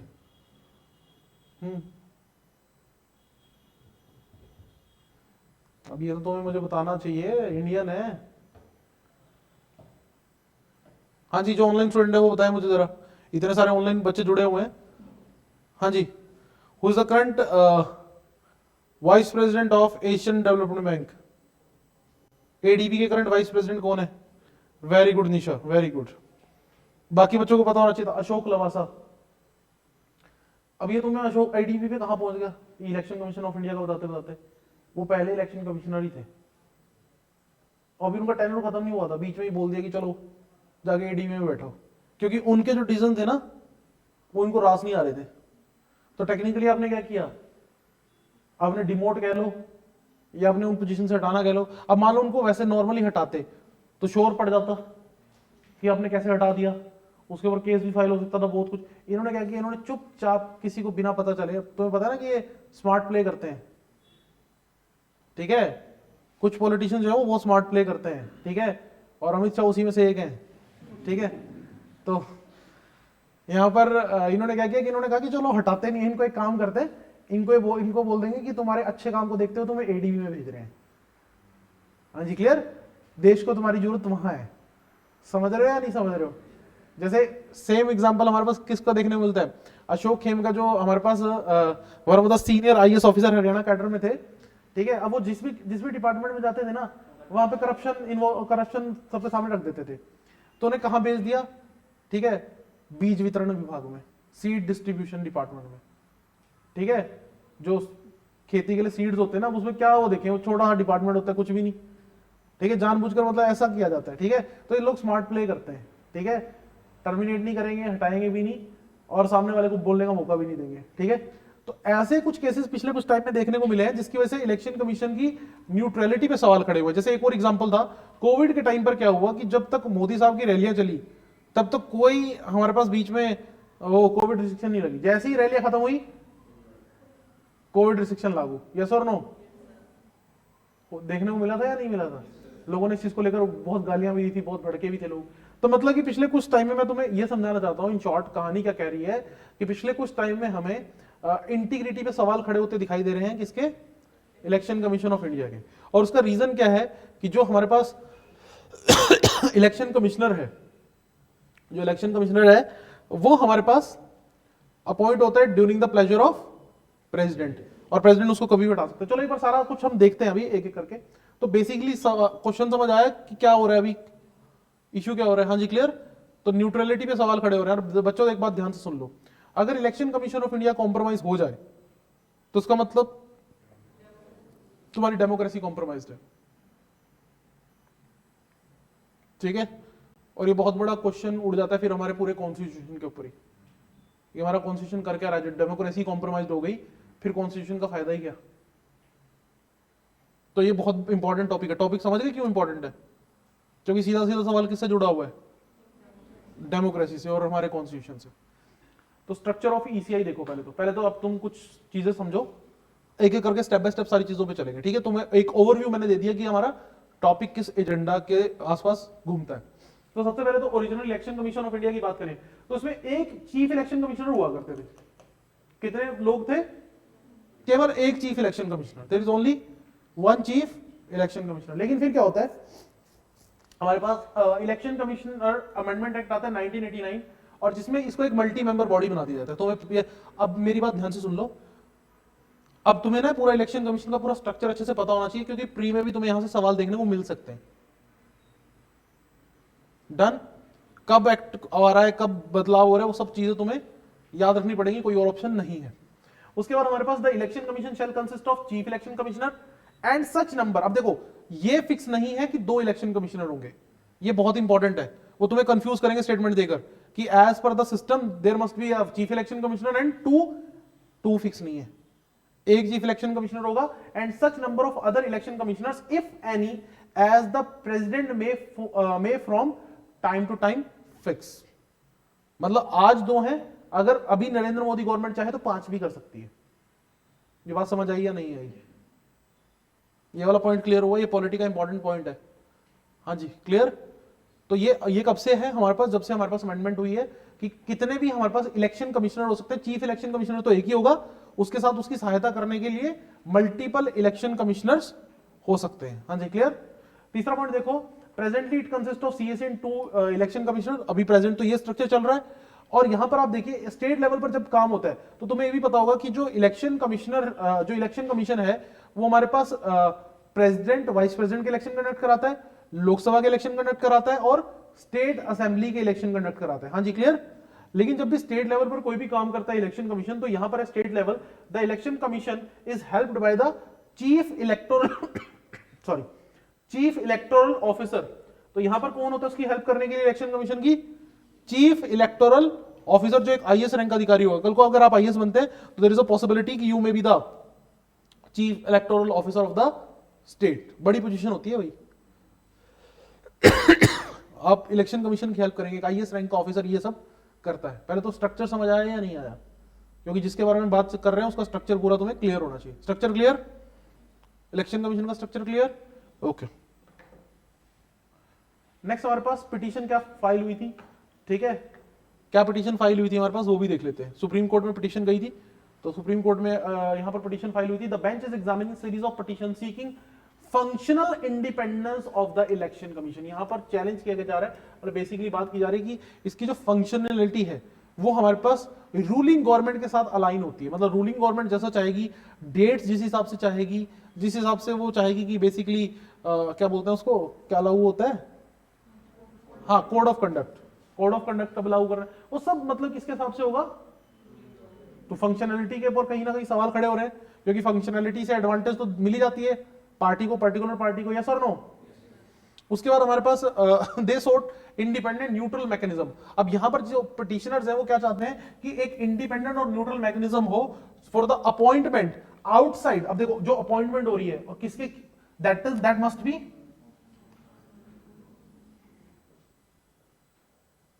जो पिटीशन है वो इसको लेकर फाइल होंगे। डन। अब यहां पर देखो protection from removal, so the election commissioner should have the same level of protection. अब देखो यहां पर एक बात ध्यान से समझो, पहले मैं तुम्हें यह भी बता देता हूं कि जो हमारे पास नॉर्मल, जब मैं बात करता हूं ना, जब हमारे पास हम बात करते हैं नॉर्मल एक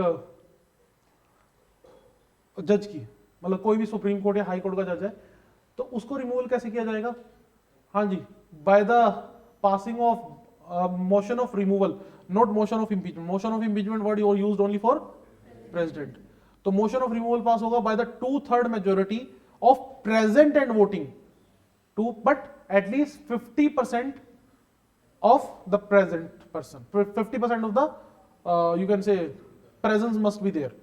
2/3 ऑफ द प्रेजेंट वोटिंग होना चाहिए, लेकिन 50% strength must be maintained at that time. तो लोकसभा राज्यसभा से बिल पास होगा तब जज रिमूव हो पाएगा। इस तरह से जज की रिमूवल होती है। Same goes with chief election commissioner.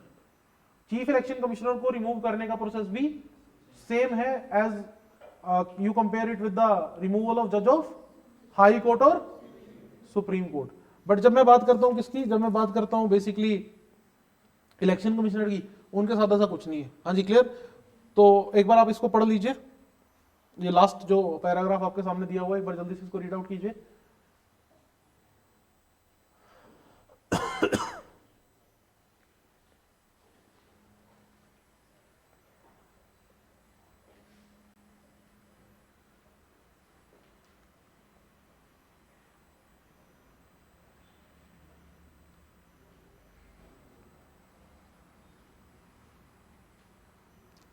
हाँ जी डन स्टूडेंट्स, कोई डाउट इसमें किसी को? चले आगे। अब सुप्रीम कोर्ट का क्या कहना है? सुप्रीम कोर्ट ने सरकार से क्या कहा, क्या क्या कहा है, ठीक है? इस सब को लेकर क्या सुप्रीम कोर्ट की तरफ से बात की गई है? Supreme court want the central government that it must to make a law. अब एक पूरा का पूरा कानून बनाए। सुप्रीम कोर्ट ने यहां पर सरकार को हिदायत दी है कि सरकार क्या करे, on the appointment of election commissioners और face of intervention by the judiciary, और कब जुडिशरी इंटरवीन कर सकते हैं उसमें, उस सब के लिए भी एक पूरा का पूरा कानून जो है वो स्थापित करे। हाँ जी क्लियर। कि ऐसे नहीं कि रैंडमली आप कुछ भी करो, क्योंकि ये बॉडी बहुत इंपॉर्टेंट है। ये कोई ऐसे किसी क्लर्क की बात नहीं हो रही कि तुमने कोई भी उठाया और क्लर्क रख दिया। यहाँ पे पूरा का पूरा एक प्रॉपर मैकेनिज्म जो है उसकी रिक्वायरमेंट चाहिए, ये यहाँ पर कहा जा रहा है। हाँ जी क्लियर। दूसरी चीज यहाँ पर कही गई है, at present PM with the aid of, जैसा कि मैंने तुम्हें बताया कि अपॉइंटमेंट कैसे होती है, PM with the aid and advice of the council of minister makes the appointment as per the transaction of the business rule. जैसा कि मैंने बताया कि क्या होगा कि कुछ जो सीनियर आईएएस अधिकारी होंगे, जो रिटायर, जनरली उसमें ज्यादातर कौन होते हैं, रिटायर सीनियर आईएएस अधिकारी, क्योंकि रिटायरमेंट केस तो 60-62 तक उनकी जाएगी।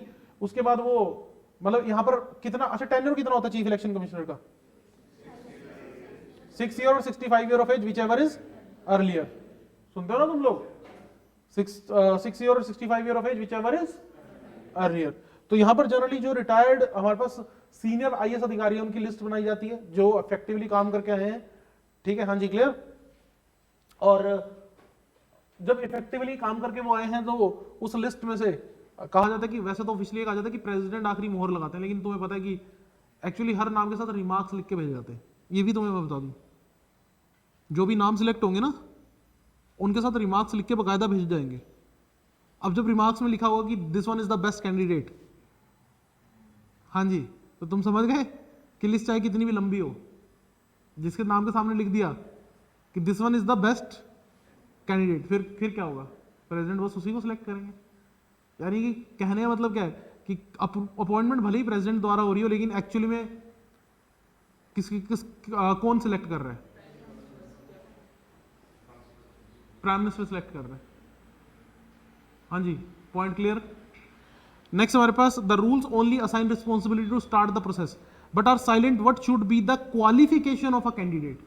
अभी तक एक बहुत इंपॉर्टेंट चीज, जब आप एक सुप्रीम कोर्ट के या हाई कोर्ट के जज की अपॉइंटमेंट करते हो उसके लिए क्वालिफिकेशन की एक पूरी लिस्ट आती है नहीं आती, कोई भी इंपॉर्टेंट कॉन्स्टिट्यूशनल पोजीशन आती है, and this is one of the most important body in our constitution.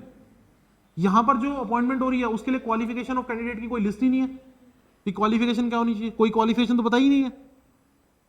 एक और बहुत महत्वपूर्ण चीज मैं तुम्हें बताऊं कि बेसिकली एक और बहुत इंपॉर्टेंट चीज मिसिंग है जो लास्ट में मैंने मेंशन भी की है कि एक बार जब इलेक्शन कमीशन, जब जज कोई रिटायर होता है तो उसको बोला जाता है कि वो प्रैक्टिस नहीं करेगा, बोला जाता है या नहीं, ठीक है। तो यहां पर आप देखो, यहां पर ऐसा कोई रूल नहीं है कि एक बार ये चीफ इलेक्शन कमिश्नर रिटायर होगा तो गवर्नमेंट की किसी दूसरी पोजीशन पे नहीं जाएगा। समझ रहे हो कितने सारे लूप होल्स हैं, यानी इलेक्शन कमीशन ऑफ इंडिया को लेकर तो बहुत सारे लूप होल्स अभी भी अवेलेबल हैं। हाँ जी क्लियर, जो इस केस की वजह से सामने आए हैं, और डेफिनेटली तुम्हें इसके ऊपर क्वेश्चन कहीं ना कहीं देखने को मिलने वाला है, ठीक है, कंफर्म है। इसके ऊपर कोई ना कोई स्टेट या यूपीएससी क्वेश्चन जरूर पूछेगी क्योंकि इतना इंपॉर्टेंट मुद्दा भी दिखाई दे रहा है। उसके बाद thus the absence of law government has free hand, government के पास फ्री हैंड है selecting official as a member of the 3 members poll body. तो टेक्निकली सरकार के पास फ्री हैंड हो गया। ये होना चाहिए, तुम खुद सोच के बताओ, क्योंकि तो एक इंडिपेंडेंट बॉडी है, यस और नो, ये तो एक इंडिपेंडेंट बॉडी है, क्या सरकार के पास फ्री हैंड होना चाहिए? इतना तो फ्री हैंड नहीं होना चाहिए। जैसे आरबीआई एक हमारे पास इंडिपेंडेंट या ऑटोनोमस बॉडी है, तो वहां पे क्या होता है कि वहां पर गवर्नर, ठीक है, सरकार नियुक्त करती है, लेकिन 4 डिप्टी गवर्नर जो है ना उसमें से 2 तो बाय प्रमोशन ही बनते हैं। प्रमोशन कैसे बनते हैं? ग्रेड बी का पेपर जो क्लियर करेंगे बच्चे, हर साल ग्रेड बी की पोस्ट आती है, आरबीआई ग्रेड बी ऑफिसर की पोस्ट आती है, हर साल आती है, ठीक है। उसमें से जो ग्रेड बी ऑफिसर की जो पोस्ट यंग एज में क्लियर करेंगे उनमें से आगे 2 चलकर आरबीआई के डिप्टी गवर्नर बनना उनका तय है। तो मतलब कि वहां तो एक स्ट्रक्चर पूरा है, लेकिन यहां पर मुझे ऐसा कोई स्ट्रक्चर देखने को नहीं मिलता। अब सरकार ने भी तो कुछ कहा होगा, यस और नो। अब सुप्रीम कोर्ट ने जब इतनी फटकार लगाई है तो सरकार का भी तो कोई ऐसा तो है नहीं कि सरकार का कोई सड़क चलता वकील है, सरकार के वकील भी टॉप क्लास होते हैं। तो यहां पर उन्होंने क्या कहा है, appointment is on the basis of time tested convention, कि हम ऐसे ही नहीं कर देते, ये इतने सालों से 70 साल हो गए हैं, एक टाइम टेस्टेड कन्वेंशन है, ऐसी कन्वेंशन है, एक ऐसा सिस्टम है जो टाइम से टेस्टेड है, इतने टाइम से चल रहा है, तब तक तो किसी ने कुछ कहा नहीं, आप कैसे इस पे सवाल खड़े कर सकते हैं? हाँ जी, पहला पॉइंट क्लियर हो रहा है सरकार का। सरकार बोल रही है कि जो अपॉइंटमेंट का सिस्टम यूज कर रहे हैं ऐसा तो है नहीं कि हमने शुरू किया है, ठीक है, ये तो इतने साल से चलता आ रहा है और हमने कोई इलेक्शन कमीशन को लेकर कोई ज्यादा बड़ी गड़बड़ियां तो सुनी नहीं है कभी। तो इसका मतलब क्या है कि इतने साल से सिस्टम चलता आ रहा है और जब भी कभी भी हमने कोई बड़े लेवल पर कोई प्रॉब्लम नहीं सुनी तो उसका मतलब इलेक्शन कमीशन ऑफ इंडिया का प्रोसीजर, जो सिलेक्शन प्रोसीजर है वो ठीक होगा। पहला तर्क ये है सरकार का। हाँ जी क्लियर, कि ये टाइम टेस्टेड कन्वेंशन है। दूसरा बहुत important point, there is a separation of power that can not be challenge, ठीक है। हाँ जी, ये कौन है? एग्जीक्यूटिव्स हैं, ठीक है। एग्जीक्यूटिव्स का काम जो है वो कानून को लागू करना है, लेकिन जुडिशरी का काम कभी क्या अपॉइंटमेंट देना है। देखो यार, बात पता क्या हो रही है, तो मेरी इस बात को समझो कि यहां पर सुप्रीम कोर्ट ने क्या कहा है कि भाई हम चीफ जस्टिस को इन्वॉल्व कर देंगे प्रोसेस में, हम चीफ जस्टिस को इन्वॉल्व कर देंगे प्रोसेस में अगर सरकार ने कोई कड़ा कदम नहीं उठाया। तो ये क्या बोल रहे हैं कि अगर आप ऐसा कुछ करने की सोच रहे हो तो ये क्या है ये तो वायलेशन है किसका? हाँ जी, separation of power, executive, legislative और जुडिशरी तीनों में सेपरेशन ऑफ पावर है। और अगर इसका वायलेशन होता है तो ये बेसिक स्ट्रक्चर का वायलेशन है, एंड बेसिक स्ट्रक्चर का वायलेशन तो आपने मना किया है। समझ रहे हो? सरकार की तरफ से जो तर्क दिया जा रहा है, सरकार बोल रही है कि there is a clear cut separation of power of legislative, executive and judiciary, and that is one of the basic structure of the constitution. और ये तो आपने कहा कि बेसिक स्ट्रक्चर का वायलेशन नहीं होना, फिर अगर आप ऐसा कुछ करोगे, आप चीफ जस्टिस ऑफ इंडिया को रिक्रूटमेंट प्रोसीजर में बिठाओगे, तो आप तो बेसिक स्ट्रक्चर का वायलेशन करोगे। समझ रहे हो या नहीं समझ रहे हो? तो तुम्हें दोनों साइड्स पता होनी चाहिए। दूसरा पॉइंट क्लियर हुआ या नहीं हुआ? नेक्स्ट पॉइंट समझो, independence of executive was sacrosanct, कि भाई उसकी इंडिपेंडेंस। अब यहां पर देखो एक बात और समझो कि जो हमारे पास ये जो क्या बोल रहे हैं हम, इलेक्शन कमीशन ऑफ इंडिया है, ये तो वैसे ही है कि बहुत प्रेस्टिजियस बॉडी है, ऑटोनोमस बॉडी है, इसके काम में तो वैसे ही कोई दखल अंदाजी दूर दूर तक नहीं होनी चाहिए, या होनी चाहिए? इसके काम में तो दूर दूर तक कोई दखल अंदाजी नहीं होनी चाहिए। तो अल्टीमेटली फिर हमें क्या देखने को मिल रहा है कि that is the violation of the independence of the judiciary which is sacrosanct in nature. Sacrosanct का मतलब क्या होता है? जिसपे कोई उंगली नहीं उठाई जा सकती, जिसको चुनौती पेश नहीं की जा सकती, दैट इज कॉल्ड सैक्रोसेंट। जैसे हम बोलते हैं ना कि fundamental rights are not sacrosanct in nature, उनके ऊपर रीजनेबल रिस्ट्रिक्शन लगाई जा सकती है। क्योंकि पहले स्टार्टिंग में कहा जाता था कि फंडामेंटल राइट्स आर सैक्रोसेंट, लेकिन बाद में हमारे पास जब हमारे पास ये बेसिक स्ट्रक्चर डॉक्ट्रिन आती है तो उसमें भी ये बात कही गई कि that fundamental rights they are not sacrosanct and parliament can change any part of the constitution including the fundamental rights and even the preamble, but the basic structure can't be altered. Basic structure के साथ कोई छेड़छाड़ नहीं हो सकती, यही कहा था। तो यहां पर तो आप देखिए कि यहां पर इंडिपेंडेंस जो एग्जीक्यूटिव की है वो सैक्रोसेंट है, तो उसको भी सुप्रीम कोर्ट क्या कर सकती है? चैलेंज नहीं कर सकती। हाँ जी, क्लियर। लास्ट में हमारे पास there had been no complaints about the election commission of India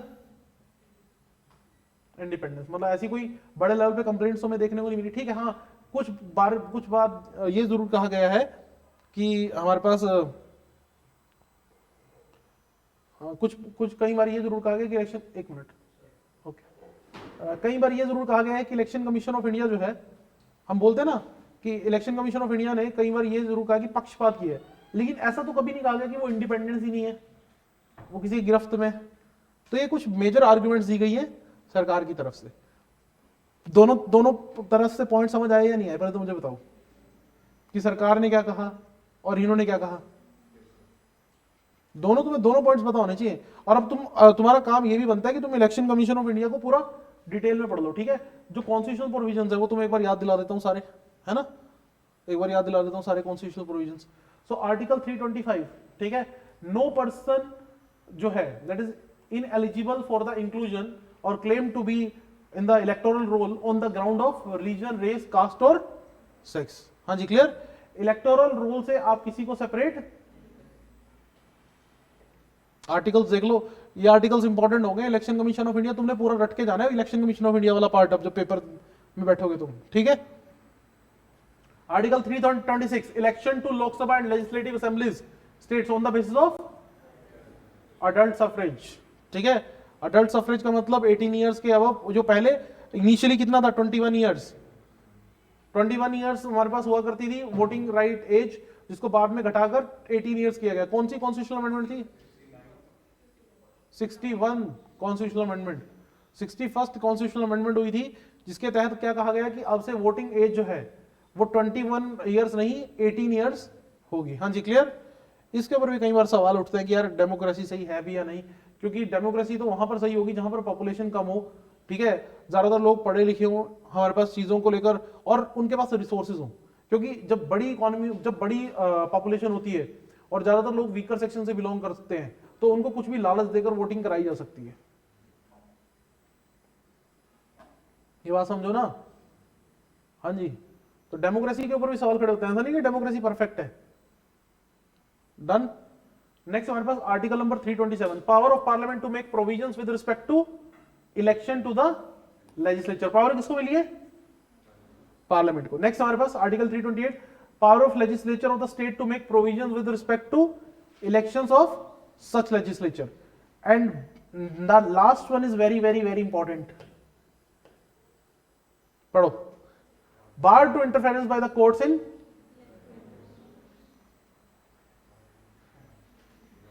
ठीक है, हाँ जी। तो तुम्हें आर्टिकल्स भी याद दिलाना थोड़ा जरूरी था, and specially the last one. हाँ जी, डन। तो यहां पर अगर सुप्रीम कोर्ट डायरेक्टली इंटरफेरेंस करती है तो ये सुप्रीम कोर्ट के अंदर ही फिर इसको चैलेंज किया जाएगा कि आप बेसिक स्ट्रक्चर की वॉयलेशन कर रहे हो, आप उन आर्टिकल्स की वॉयलेशन कर रहे हो जो कॉन्स्टिट्यूशन में क्लियरली मेंशन्ड है, और आप क्या कर रहे हो, आप एग्जीक्यूटिव के काम में भी इंटरफेरेंस कर रहे हो और लेजिस्लेटिव के भी। यस और नो? जब हमने बोल दिया कि सेपरेशन ऑफ पावर है, तो यहां पर आप क्या कर रहे हो, आप एग्जीक्यूटिव के काम में भी इंटरफेरेंस करोगे और लेजिस्लेटिव के काम में भी, क्योंकि कानून बनाने के काम तो नहीं गए। बट लेकिन अच्छा, मुझे तुम खुद सोच के बताओ, क्या लगता है तुम्हें, लूप होल्स हैं या नहीं है? लूप होल्स हैं या नहीं है? तो इसके ऊपर कुछ ना कुछ सरकार को वैसे मॉरली करना चाहिए, मतलब कि बचने को तो वो बच सकते हैं अपनी आर्गुमेंट्स देकर, करने को तो बच सकते हैं, यस और नो? क्योंकि सिस्टम यहां पर मुझे पार्लियामेंट का जो पलड़ा है वो ज्यादा भारी दिखाई देता है सॉरी, या यूं कहूं रूलिंग गवर्नमेंट का पलड़ा थोड़ा ज्यादा भारी दिखाई देता है, लेकिन वो बच सकते हैं इससे, ठीक है। तो लिमिटेशंस की बात करें, हमारे पास लास्ट में जाने से पहले, यहां पर इस टॉपिक को खत्म करने से पहले हम लिमिटेशंस भी देख लेते हैं। The constitution is not prescribe the qualification of the members of election commission, that is one of the main limitation, जो इस पूरे मुद्दे में लिमिटेशंस देखने को मिल रही हैं। पहली लिमिटेशन क्लियर हुई या नहीं हुई? दूसरी लिमिटेशन देखिए, the constitution is not specified the term of members of election commission. Properly जो इलेक्शन कमीशन के जो मेंबर है, इलेक्शन कमीशन में जो इलेक्शन कमिश्नर्स हैं, उनका टेन्योर तो आपने बोल दिया कि प्लेजर ऑफ द प्रेसिडेंट पे डिपेंडेंट है, तो स्पेसिफाइड जब तक, यार जब देखो मेरी बात ध्यान से सुनो, तुम्हें पता है कि मेरी बात ध्यान सुनना, तुम्हें पता है कि भाई तुम्हारा टेन्योर जो है वो प्राइम मिनिस्टर के अकॉर्डिंग है, तुमने एक बार भी प्राइम मिनिस्टर के अगेंस्ट गलत स्टेप लिया, तुम्हारी अगले दिन छुट्टी हो जाएगी, तुम कभी इंडिपेंडेंट होकर काम कर सकोगे? मैं खुद सोच के बताओ, जब तक तुम्हें यह ना पता हो कि तुम्हारा टेन्योर फिक्स है, तुम्हें पता है कि टेन्योर फिक्स है और निकालने के लिए पूरा का पूरा प्रोसीजर चलेगा जिसमें पार्लियामेंट की भी बस हो जाएगी। हाँ जी, क्लियर? क्योंकि 2/3 मेजोरिटी से बिल पास करवाना कोई आसान काम तो होगा नहीं, लोकसभा राज्यसभा दोनों से, और फिर वो लाइट में भी आएगा, पूरा पूरा मीडिया टेंशन आ गई, सब कुछ आएगा, फिर उस मुद्दे की परतें खुलेंगी। लेकिन जब नॉर्मली किसी जैसे अब हटा दिया जाता है, जैसे किसी को भी, जैसे अभी मैंने शोक लवासा का एग्जांपल दिया, तो उसके ऊपर कोई सवाल ही नहीं उठता। ये बात बताओ, समझ आ रही है या नहीं आ रही है? तो यहां पर क्या टेन्योर फिक्स होना चाहिए या नहीं होना चाहिए? बिल्कुल टेन्योर फिक्स होना चाहिए, कि उससे पहले वो हटाया नहीं जाएगा। या तो वो रिजाइन करेगा, दो ऑप्शन होंगे, या तो दो क्या 3 ऑप्शन होंगे, या तो उसकी डेथ होगी, या वो रिजाइन करेगा, या उसको इम्पीच करो, नहीं तो वो टेन्योर पूरा करेगा। हाँ जी, क्लियर हो रही है बात? या तो उसकी डेथ हो जाए, डेथ के केस में तो कोई कुछ नहीं कर सकता, या उसको वो खुद रिजाइन कर दे, या तीसरा उसको इम्पीच करो। ये 3 ऑप्शन होने चाहिए, टेन्योर फिक्स होना चाहिए। अपने आप सिस्टम सुधरेगा या नहीं सुधरेगा? चलें आगे। The constitution has not debarred retiring election commissioner from any further, तो लालच भी दिया जा सकता है इलेक्शन कमिश्नर को कि हमारे फेवर में डिसीजन करते रहो, रिटायर हो गया ना तो एक अच्छी खासी पोस्ट तुम्हें दे देंगे, नहीं तो राज्यसभा का मेंबर बना देंगे। समझ आ रहा है कुछ या नहीं? कोई तुम्हें उसके बाद भी तुम्हें, जब तक तुम जिंदा रहोगे, तुम्हें कोई बड़ी पोस्ट देके रखेंगे। तो ये, हाँ जी, हाँ जी, हाँ, obviously you can go for limitations. यार गवर्नमेंट के अगेंस्ट नहीं बोल रहे हम, तो लिमिटेशंस बता रहे हैं, गवर्नमेंट के अगेंस्ट नहीं बोल रहे ना हम तो इलेक्शन कमीशन ऑफ गवर्नमेंट के अगेंस्ट ऐसे नहीं बोलना, तो पूरा प्रॉपर नहीं बोलना, लेकिन लिमिटेशंस तो बतानी होती है, गवर्नमेंट क्या गलती कर रही है, मतलब एक ना, मतलब कंस्ट्रक्टिव वे में बताना होता है। कमियां तो सरकार की बतानी है तुम्हें, उससे डिनाई थोड़ी किया है, लेकिन एक डायरेक्टली पॉइंट आउट करके बोलने की शैली जो होती है उस पर ध्यान देने की जरूरत है बस। लिमिटेशन तो तुम बता ही सकते हो, एज इट इज लिख ही सकते हो, बताओ इसमें क्या गलत, तुम सरकार को थोड़ी टारगेट कर रहे हो यार, तुम सरकार को थोड़ी तुम तो इलेक्शन कमीशन की कमियां बता रहे हो, और सरकार, इसमें सरकार पर्टिकुलर, तुमने पर्टिकुलर सरकार को थोड़ी कहा है कि करंट गवर्नमेंट ने ऐसा किया है, तुम ये तो कह नहीं रहे कि करंट गवर्नमेंट ने ऐसा किया है, ये तो पहले से ही सिस्टम चलता आ रहा है। यस और नो? तो मुझे बताओ ये वाला टॉपिक क्लियर हुआ या नहीं हुआ सबको? ये थोड़ा सा ट्रिकी टॉपिक है, थोड़ा सा हमारे पास डिफिकल्ट टॉपिक है पॉलिटी का। वैसे तो तुम इलेक्शन कमीशन को पढ़ते हो और उसको आगे निकाल देते हो, बस इतना पढ़ के कि भी एक इलेक्शन कमिश्नर, सॉरी एक चीफ इलेक्शन कमिश्नर और 2 लेकिन उसमें इतना बड़ा फॉल्ट है, इतना बड़ा स्ट्रक्चर में गड़बड़ी है, वो हम इग्नोर कर देते हैं। ठीक है, हाँ जी क्लियर। एक और चीज आज की डेट में चल रही है जिसके ऊपर लेकर बहुत बहस चल रही है, वो पता नहीं चीज इंडिया में हो पाएगी या नहीं, कि हमारे पास वन नेशन वन इलेक्शन की थ्योरी पे काम चल रहा है कि एक ही टाइम पे इंडिया में इलेक्शन हो। और यार वो बहुत जरूरी है, मुझे लगता है कि वो नीड ऑफ द आवर है, क्योंकि हमारे देश में क्या होता है कि अलग अलग टाइम पे इलेक्शन चल रहे होते हैं, तो कभी प्रधानमंत्री यहाँ कैंपेनिंग में घूम रहे हैं, कभी वहां घूम रहे हैं, हर टाइम तो प्रधानमंत्री कैंपेनिंग में घूम रहे हैं, फिर आधे टाइम देश में क्या लगा रहता है, कोड ऑफ कंडक्ट लगा रहता है। कैसे काम चलेगा देश का, हर साल तो इलेक्शन हो रहे हैं। पॉइंट समझ आ रहा है या नहीं आ रहा है? या पूरे देश में स्टेट्स के इलेक्शन तो एटलीस्ट एक बार कराए जा सकते हैं कि सारे को एक बार कराओ, खर्चा भी बचेगा इलेक्शन कमीशन का।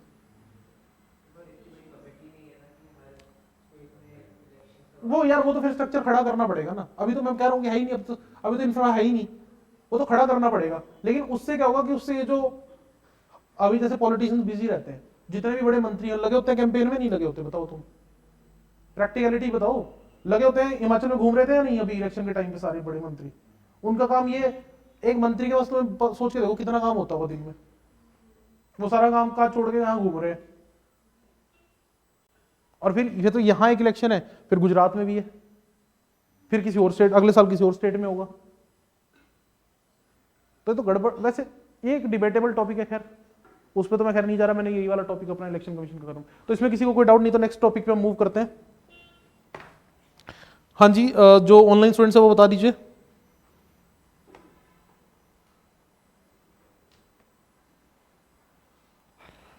इधर क्लियर है? चलें नेक्स्ट टॉपिक की तरफ। ओके, नेक्स्ट हमारे पास टॉपिक है साइट्स COP19। अब ये बहुत इंपॉर्टेंट कॉन्फ्रेंस होती है, ये हमारे पास सब्जेक्टेड है टू द वाइल्ड एनिमल्स। हाँ जी क्लियर, प्रोटेक्शन से रिलेटेड। अभी हमारे पास COP27 भी हुई थी, लेकिन वो कौन किससे रिलेटेड थी? हाँ, तो कंफ्यूज नहीं हो ना, ठीक है। इसीलिए मैंने वहां पर क्या लिखा है, मैंने खाली COP19 नहीं लिखा, मैंने क्या लिखा है? Site COP19। डन, करें स्टार्ट। ओके, सो अभी हमारे पास रिसेंटली 19th मीटिंग हुई है, conference of parties of the convention on international trade in endangered species of wild flora and fauna. ठीक है, कहां पर हुई है ये? Panama city. ठीक है, पनामा सिटी तुम्हें पता है कि छोटी सी कंट्री है पनामा, वहां पर पनामा सिटी तुम्हें देखने को मिलेगी। और पनामा कनाल बहुत ही फेमस कनाल है वहां की। ठीक है, वर्ल्ड की 2 सबसे फेमस मैन मेड कनाल है, एक पनामा कनाल और एक Suez canal. What is the basic difference between Panama canal and Suez canal? Main difference between Panama canal and Suez kanal?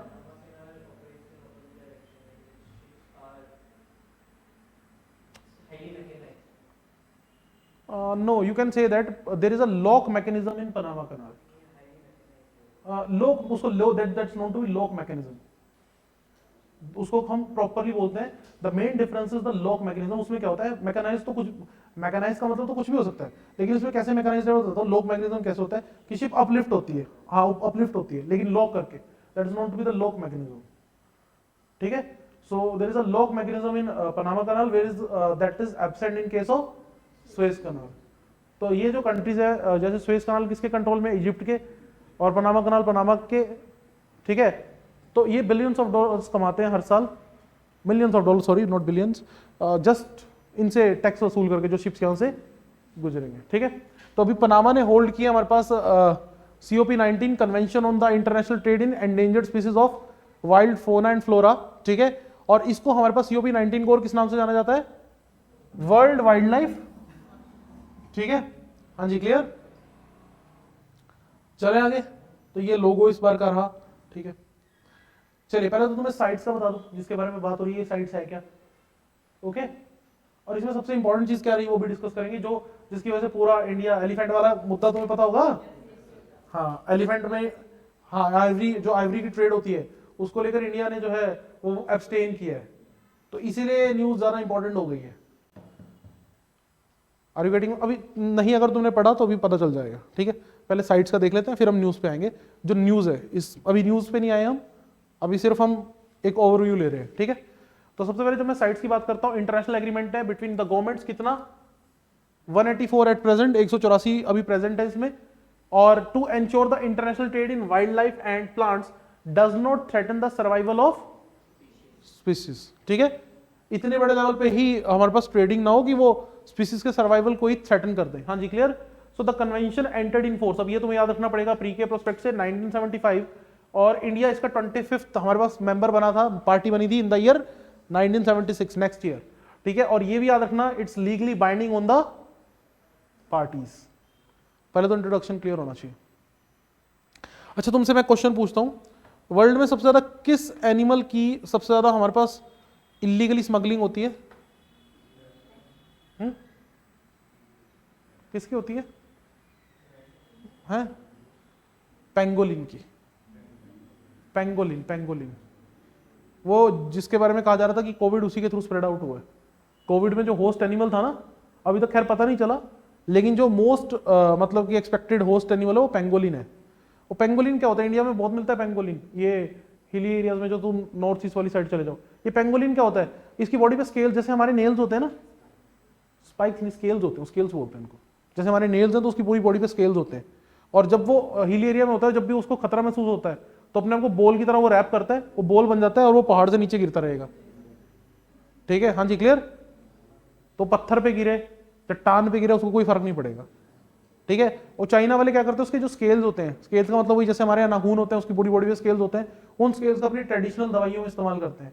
World के आधे जानवर तो चाइना वालों ने इस तरह से ही मारे हैं, ये बोलकर कि इसकी स्किन में ये है, इसके होर्न में ये है, इसके स्केल में ये है, और वो जानवरों को मार मार के उनकी दवाइयां बना देते हैं। जैसे हमारे पास राइनो, वर्ल्ड जो हमारे पास राइनो है, वो क्यों मारा जाता है? उसका होर्न का क्या होता है? चाइना की ट्रेडिशनल मेडिसिन में डलता है वो। इंटरनेशनल मार्केट में, इलीगल मार्केट में उसकी डिमांड है, किस लिए? बस उसके एक होर्न के लिए मारा जाता है। और वो होर्न कहाँ यूज होता है? और कोई सजाने सुजाने में थोड़ी इस्तेमाल होता है। आइवरी का तो चलो कई जगह इस्तेमाल होता है। आइवरी से तो तुम याद करो कि पुराने टाइम में ना, जो राजा महाराजा थे, वो अपनी डोर्स, जैसे यहाँ अभी ये इसके ऊपर वो लगे हो ना सनमाइका, पुराने टाइम में सनमाइका थोड़ी लगता था, आइवरी लगता था। हाँ बहुत, हाँ बिल्कुल, म्यूजिकल इंस्ट्रूमेंट में भी आइवरी। जो जैसे मैं तुम्हें एग्जांपल देता हूँ, तुम आज भी कहीं पुराने महलों में जाओगे तो वहां पर आइवरी, और इसका उसमें वो जो तुम्हारा फर्नीचर होता है, फर्नीचर के ऊपर भी वो, जैसे सारा फर्नीचर जो है आइवरी का ही बनता था। डेकोरेटिव सामान जो है वो आइवरी के बनते हैं, काफी सारे लैंप्स बनते हैं आइवरी के, तो कई सारी चीजें हैं। तो नेक्स्ट हमारे पास अब हाईलाइट देख लो, इनके ऊपर तुम्हें से सीधे सीधे सवाल हो सकते हैं। मैंने तुम्हारे लिए 4-5 हाईलाइट्स निकाल दी हैं, ठीक है, डन। ये सारी हाईलाइट्स तुम्हें पता होनी चाहिए। पहली, इंडिया की तरफ से जो शीशम है, शीशम के पेड़ पता है ना तुम्हें? हाँ, उसका साइंटिफिक नाम याद रख लेना, दलबेर्गिया सिसो, ठीक है, याद रख लेना।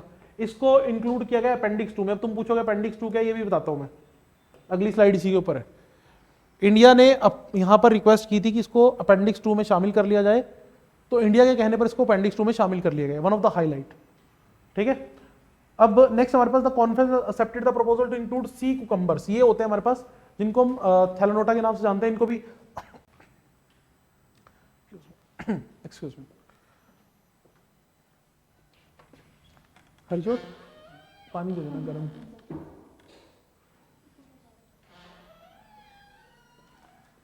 सी कुकम्बर को भी हमारे पास अपेंडिक्स 2 में शामिल कर लिया गया है कन्वेंशन की, ठीक है, ओके। अभी अपेंडिक्स 2 हम देखते हैं अभी। और एक बहुत इंपॉर्टेंट, अब ये तुम्हारा घर का होमवर्क है आज का, तुम इसको पढ़ोगे डिटेल में,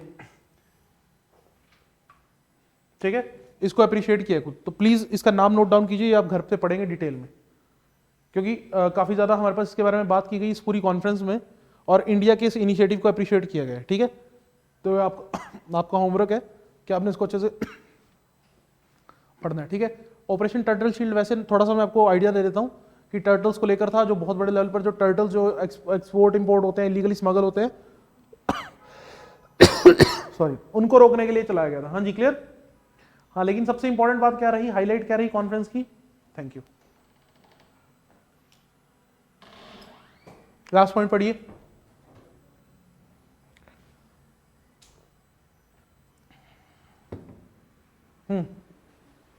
India decided not to vote against the proposal to reopen the international trade in ivory at ongoing conference.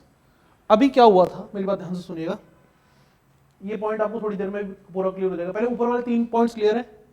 चलो पहले अपेंडिक्स देख लेते हैं, अपेंडिक्स 2 क्या है, अपेंडिक्स 1 क्या है, अपेंडिक्स 3 क्या है। ठीक है, तो 3 तरह के अपेंडिक्स है हमारे पास, 3 तरह की एक तरह से लिस्ट बनती है हमारे पास साइट्स के अकॉर्डिंग। उन तीनों लिस्ट को आप समझ लीजिए, क्योंकि इनके ऊपर भी सवाल आपको देखने को मिल सकता है। एनवायरमेंट का पार्ट है, जो एनवायरमेंट आप सब्जेक्ट पढ़ते हैं उसका पार्ट है। हाँ जी, क्लियर।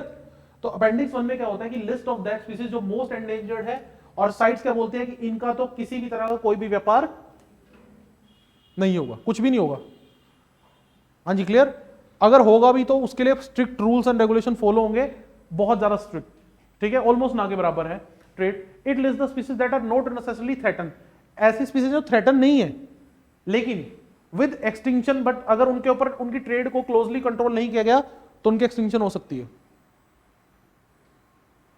समझ आया कुछ या नहीं? तो अभी जैसे हमने किसको अपेंडिक्स 2 में डलवाया है, सिस्टम ना बोलो तुम, तो तुम्हारे, हाँ क्या बोलो, बार बार साइंटिफिक नाम लो। हाँ, डलबेर्गिया सिसो, डन। तुम साइंटिफिक नाम बार बार बोलोगे तभी तुम्हें याद होगा। ठीक है, अपेंडिक्स 3 आ जाओ। List of species included the request of party, कुछ पार्टीज की रिक्वेस्ट पे कुछ स्पीसीज को ऐड कर लिया जाता है। Already regulates trade in the species and that needs to be cooperation of the other countries to prevent the unsustainable और इलीगल एक्सप्लोटेशन। बस इलीगल एक्सप्लोटेशन को रोकने के लिए दूसरे कंट्री सपोर्ट कर दे, तो कुछ स्पेशल रिक्वेस्ट पर ऐसी कुछ स्पीसीज को भी अपेंडिक्स 3 में, मतलब लीस्ट जो कंसर्न वाली लिस्ट है वो अपेंडिक्स 3 वाली है। बताओ अपेंडिक्स 1, 2 और 3 तीनों क्लियर है? तुम्हें थोड़ा सा आइडिया होना चाहिए। मैं ये नहीं कह रहा तुम्हें एज इट इज की वर्डिंग्स को रट लो, बस थोड़ा सा तुम्हें आइडिया होना चाहिए कि क्या है 1, 2 और 3 क्या है। डन। चलो अब प्रपोजल क्या था, प्रपोजल देख लेते हैं, और उसमें इंडिया ने क्या वोट किया वो देख लेते हैं। डन। तो यहां पर देखिएगा, proposal to allow regular form of control trade in ivory. अब आइवरी की जो ट्रेडिंग है वो पूरे वर्ल्ड में बैन है। आइवरी की जो ट्रेड है, लीगल इलीगल सब तरह की ट्रेड बैन है, लेकिन यहां पर कुछ कंट्रीज ने हमारे पास आइवरी को लेकर हमारे पास कहा था कि हमें अलाउ कर दीजिए। Namibia, Botswana, south Africa, Zimbabwe. ठीक है, इन कंट्रीज ने क्या कहा था, प्रपोजल रखा था कि हमें अलाउ कीजिए कि हम एक प्रॉपर चैनल के थ्रू थोड़ा बहुत जो है वो ट्रेड कर सकें। हाँ जी, हम ट्रेड अलाउ हमें कर दीजिए। और ये इन्होंने तर्क क्या दिया था, वैसे बड़ा अजीब सा तर्क दिया था इन्होंने, मतलब कि क्या कहा था इन्होंने, क्यों कहा इन्होंने कि हमें अलाउ कर दो। इन्होंने बोला कि हमारे यहाँ एलिफेंट्स की पॉपुलेशन बहुत ज़्यादा बढ़ गई है और कई बार एलिफेंट्स जो है मर जाते हैं, उनकी लीगल पोचिंग भी चलती है, तो हम क्या करेंगे, हम आइवरी बेचेंगे और जो आइवरी से पैसा आएगा उससे हम एलिफेंट्स की प्रोटेक्शन करेंगे। तो बहुत बहुत स्टूपिड सी और नॉनसेंस सी बात थी। हाँ जी, क्लियर। अब इंडिया ने यहां से एब्सटेन क्यों किया? वैसे इंडिया कभी एब्सटेन नहीं करता।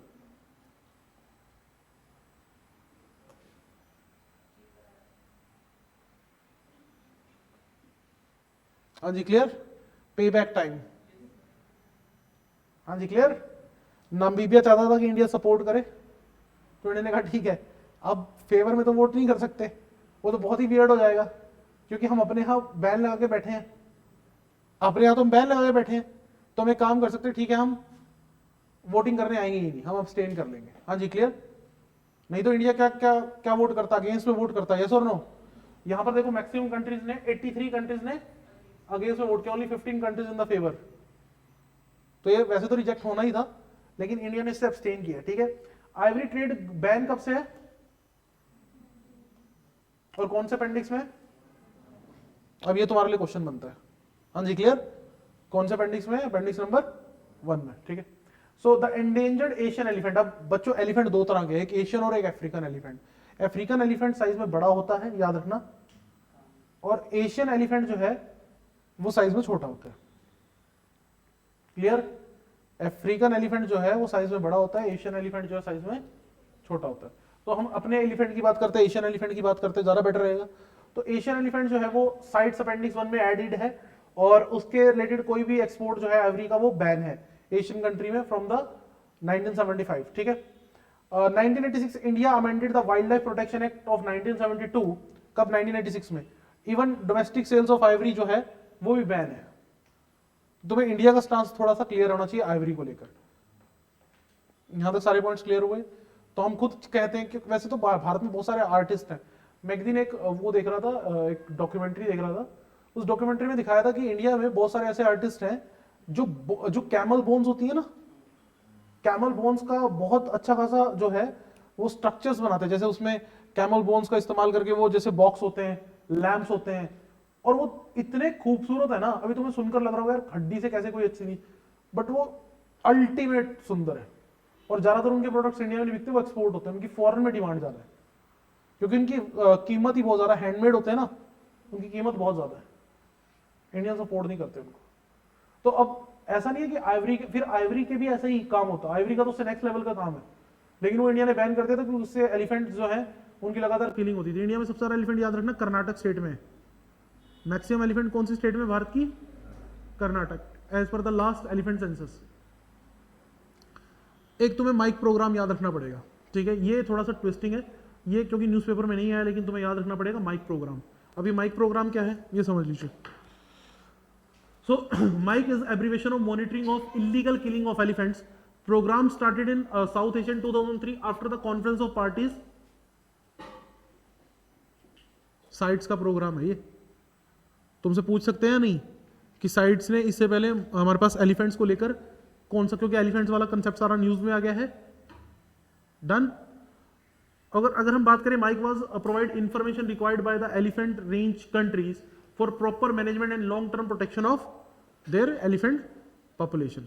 तो बेसिकली देखो, ये जो कॉन्फ्रेंसेज होती हैं ये इंपॉर्टेंट होती हैं किसी भी देश के लिए, स्पेशली अब जैसे हम अपने लेवल पर चाहते हैं कि हमारे प्रोडक्ट्स को एडवांटेज मिले, हमारे यहाँ से प्रोडक्ट्स इलीगली जो इंटरनेशनल मार्केट में ना जाएं और हमारे फ्लोरा एंड फौना की प्रोटेक्शन हो सके।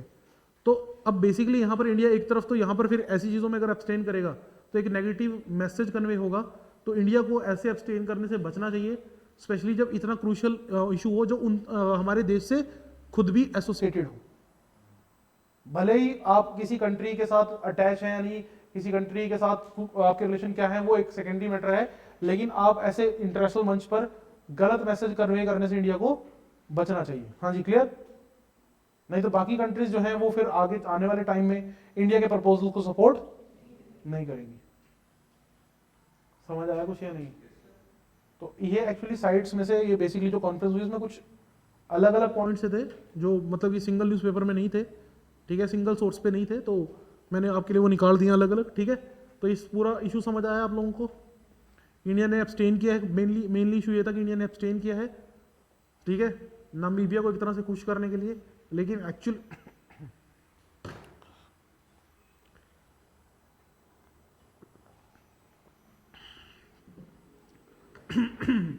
में ये चीज़ जो है सही नहीं कंसीडर की जा रही, ठीक है। इन चीज़ों को, इंडिया को ऐसी चीज़ों को करने से बचना चाहिए और हमारे पास एब्सटेन नहीं करना चाहिए ऐसे प्रपोजल्स को। हाँ जी, क्लियर?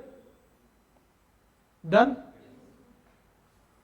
लास्ट हमारे पास थोड़ा सा हम आर्म फोर्सेस की, जो बेसिकली हमारे पास एक टॉपिक बन जाता है, कौन सा टॉपिक की आर्म फोर्सेस में हमारे पास जो है प्रॉपर एक सिस्टम बना रहना चाहिए। आर्म फोर्सेस के साथ जो है हमारे पास एक चीज़ हमें और देखने को मिलती है कि भाई इसके जो सिस्टम है, एग्जीक्यूशन है जो आर्म फोर्सेस के अंदर, वो हमारे पास प्रॉपरली होनी चाहिए, कोई भी मैटर डिले नहीं होना चाहिए।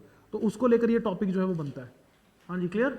बहुत टाइम से हमारे पास क्या देखने को मिल रहा था, पहले तो आपको पता होना चाहिए कि आर्म फोर्सेस ट्रिब्यूनल क्या होता है। यहाँ पर आर्मी के केसेस को डिस्पोज ऑफ करने के लिए, आर्मी मतलब basically arm forces, not army, arm forces का मतलब आर्मी, नेवी, एयरफोर्स, इनके केसेस को डिस्पोज ऑफ करने के लिए स्पेशल ट्रिब्यूनल्स बनाए गए हैं। क्योंकि यहाँ पर केस में वो तारीख पे तारीख वाला कंसेप्ट नहीं चल सकता। हाँ जी, डन। तो यहाँ पर आप देखिए कि appointment committee of the cabinet approved appointment of 23 vacancies including 11 judicial members, ठीक है, 11 तो जुडिशियल मेंबर्स हैं और 12 एडमिनिस्ट्रेटिव ऑफिसर्स हैं in the armed forces tribunal. बहुत टाइम से ये जजेस की पोजीशन जो है यहाँ पर वेकेंट चल रही थी आर्म फोर्सेस ट्रिब्यूनल में, जो कि एक रॉन्ग मैसेज कन्वे कर रहा था, क्योंकि कहीं ना कहीं आर्मी का मोरल इन चीज़ों से डाउन होता है, उनके केस की पेंडेंसी चलती रहे, ठीक है, वहाँ पर सिस्टम जो है वो सही तरीके से काम ना कर पाए। आपको ये सबसे पहले तो ये पता होना चाहिए कि आर्मी को लेकर कई सारे स्पेशल रूल्स एंड रेगुलेशंस हैं। अगर उनके लिए स्पेशल कोड्स भी हैं तो उनके फंडामेंटल राइट्स भी रिस्ट्रिक्टेड हैं। तो थोड़ा सा आर्टिकल एक याद दिला दूं, आर्टिकल 33 पॉलिटी का एक आर्टिकल आप लोगों ने पढ़ा होगा। आर्टिकल 33 क्या बोलता है? Empowers the parliament to restrict or abrogate the fundamental rights of member of armed forces, paramilitary, police, intelligence agencies and analogous forces, ताकि उनका काम जो है वो सुचारू रूप से हो सके, इसलिए कई सारे रिस्ट्रिक्शन जो है यहां पर लगाए जाते हैं।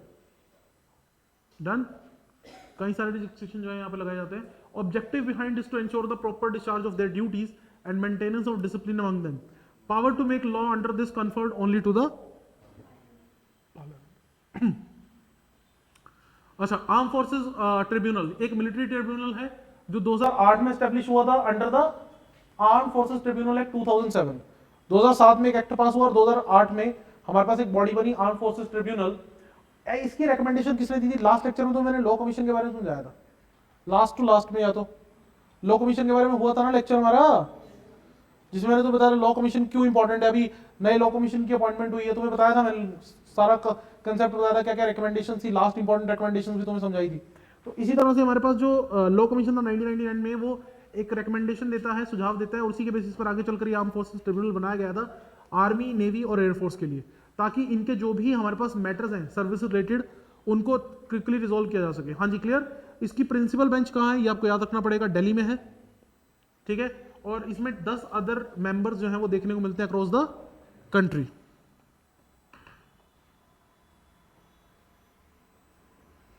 Very good Devika. देविका बता रहे हैं कि Tamil Nadu first state to launch elephant death audit framework, ठीक है, तो ये भी चीज आप याद रखिएगा। ओके, सो इसमें हमारे पास याद रखिएगा the tribunal has to power the adjudicate dispute complaints related to commission, किस से related? Commission, appointment, enrolment and conditions of the services. Basically जो कोर्ट मार्शल के केसेस होते हैं वो सारे यहां पर चलते हैं ज्यादातर, जो कोर्ट मार्शल के केस, मेनली तो कोर्ट मार्शल के केसेस होते हैं। तो पता है एयरफोर्स में एक बड़ा खतरनाक कंसेप्ट है, एयरफोर्स में एक बड़ा खतरनाक कंसेप्ट है। मान लो तुम्हारे ऊपर केस फाइल हो गया, किसी वजह से तुमने कोई गड़बड़ी की, तुम्हारे ऊपर कोई केस फाइल हो गया, तो तुम्हें जो एयरफोर्स की जेल है उसमें रखा जाएगा और तुम्हारी देखरेख करने के लिए बाहर एक गार्ड खड़ा होगा, ठीक है। तुम्हारी सैलरी तो उसी समय बंद हो जाएगी जैसे ही तुम जेल में गए, लेकिन साथ में एक चीज और है कि जो तुम्हारे प्रिजन के बाद जो गार्ड खड़ा हुआ उसका पर डे का खर्चा तुमसे वसूल किया जाएगा। हाँ जी, क्लियर, पॉइंट समझ आ रहा है या नहीं? ठीक है। The army act 1950, the navy act 1957 और एयरफोर्स एक्ट 1950। अभी राजेंद्र मेनन जो है वो हमारे पास प्रेजेंटली एक, देखो इसमें क्या होता है कि एक बात याद रखना, इसमें कोर्ट प्रोसीडिंग जो चलती है वो इंग्लिश लैंग्वेज में चलती है और फॉर्मर जज ऑफ हाई कोर्ट और सुप्रीम कोर्ट को ही यहां पर अपॉइंट किया जाता है। हाँ जी, क्लियर।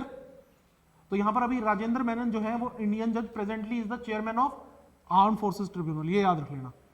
आर्म फोर्सेस ट्रिब्यूनल के करंट हमारे पास जो हमारे पास चेयरपर्सन है वो ये है, और ये फॉर्मर चीफ जस्टिस रह चुके हैं किसके? दिल्ली हाई कोर्ट के।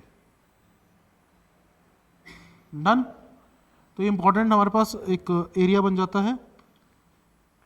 एक्सेप्शंस की बात करें तो military forces excluding Assam Rifles, coast guard, ये सब इससे एक्सक्लूडेड है। असम राइफल्स की बात करें, असम राइफल्स 2 मंत्रालय के साथ इन्वॉल्व है। पता है इंडिया की ओल्डेस्ट पैरामिलिट्री डिवीजन है ये असम राइफल्स। यहां होम मिनिस्ट्री भी इन्वॉल्व है, यहां पर डिफेंस मिनिस्ट्री भी इन्वॉल्व है। हाँ जी, क्लियर। ये 2 मिनिस्ट्री कलेक्टिवली कंट्रोल करती हैं असम राइफल्स को, नहीं तो बाकी पैरामिलिट्री किसके अंदर आती हैं? होम मिनिस्ट्री के अंदर। लेकिन यहां पर याद रखना असम राइफल्स एक एक्सेप्शन है, डिफेंस मिनिस्ट्री भी इन्वॉल्व है और साथ में याद रखिएगा होम मिनिस्ट्री भी इन्वॉल्व है। हाँ जी, clear. Only exception in India. So जो आर्म फोर्सेस ट्रिब्यूनल है वो क्रिमिनल कोर्ट है with respect to the Indian penal code. Basically आपने याद रखना है कि it's one of the criminal code. तो बेसिकली अगर हम बात करें यहां पर ऐसी कोर्ट्स का प्रॉपर्ली फंक्शनिंग करना बहुत जरूरी है for the faster disposal of issue subjected to the defence forces, क्योंकि डिफेंस फोर्सेस अपने किसी भी प्रोग्राम में किसी भी सिस्टम में डिले बर्दाश्त नहीं कर सकती। So we need time to time check कि यहाँ पर जो हमारे पास ट्रिब्यूनल है आर्म फोर्सेस ट्रिब्यूनल, वो प्रॉपर्ली फंक्शनिंग करता रहे ताकि आर्मी को अपनी फंक्शनिंग करने में डे टू डे जो हमारा वर्किंग होती है उसमें कोई प्रॉब्लम ना आए। तो सरकार को इसको क्योंकि यहाँ पर बहुत डिले करके ये अपॉइंटमेंट हुई है, तो इसलिए तुम्हें थोड़ा सा स्ट्रक्चर पता होना चाहिए, थोड़ा सा आइडिया होना चाहिए कि क्या क्या करता है। बाकी तुम लिख सकते हो कि हमारी आर्मी इंपॉर्टेंट है और फाइनली इंपॉर्टेंट होने के साथ साथ वो क्या क्या रोल प्ले करती है इंडियन सिस्टम के अंदर, और फाइनली तुम ये भी लिख सकते हो कि वो किसी भी चीज में डिले अफोर्ड नहीं कर सकती। डन। लास्ट में एक क्वेश्चन तुम्हारे को ये याद रखना है कि मैं तुम्हें बताना चाहता था कि यहाँ पर एक थोड़ी सी यूनिक काइंड ऑफ न्यूज है। ये तुम्हारे बेसिकली अगर मैं बात करूं हिमाचल से थी तो इसलिए मैंने तुम्हें, है तो प्री का क्वेश्चन हिमाचल से थी, मुझे लगता है कि तुम शायद मिस ना कर दो, तो इसलिए मैं तुम्हें बता रहा हूँ क्वेश्चन आने की पूरी पूरी पॉसिबिलिटी है, इसलिए मैंने एक प्री का क्वेश्चन तुम्हें डाल दिया। बस ये इसी में ये न्यूज में कंप्लीट है कि तिब्बतन बुद्धिस्ट सर्कल में हमारे पास जो नियंगमा सेक्ट है, बुद्धिज्म में कई सारे सेक्ट हैं, ये जो सेक्ट है ना, कहा जाता है ये स्पेशल सेक्ट है, इसमें पावरफुल जो पावर मिस्टिक पावर्स होती है ना, ये वो वाला सेक्ट है। तो इन्होंने यहाँ पे स्पीति में एक लड़का जो है वो देखा है और उसको क्या कहा है कि he is the reincarnation of Tuklung Setpreng, ये एक स्कॉलर थे हमारे पास, अब I don't know how to pronounce actually this particular name, तो तुमने ये याद रखना है। और ये जो निंगमे सेक्ट है इसका संबंध किससे है, साम्या मोनेस्ट्री से, ये फर्स्ट तिब्बतन बुद्धिस्ट मोनेस्ट्री थी तिब्बत में। अब ये सवाल भी तुमसे पूछा जा सकता है क्योंकि तुम्हारे हिमाचल से कनेक्ट हो रहा है, तो इसलिए, और थोड़ा सा टिपिकल टाइप ऑफ न्यूज है जो जनरली मिस हो जाती है, इसलिए मैंने डाल दी है। डन।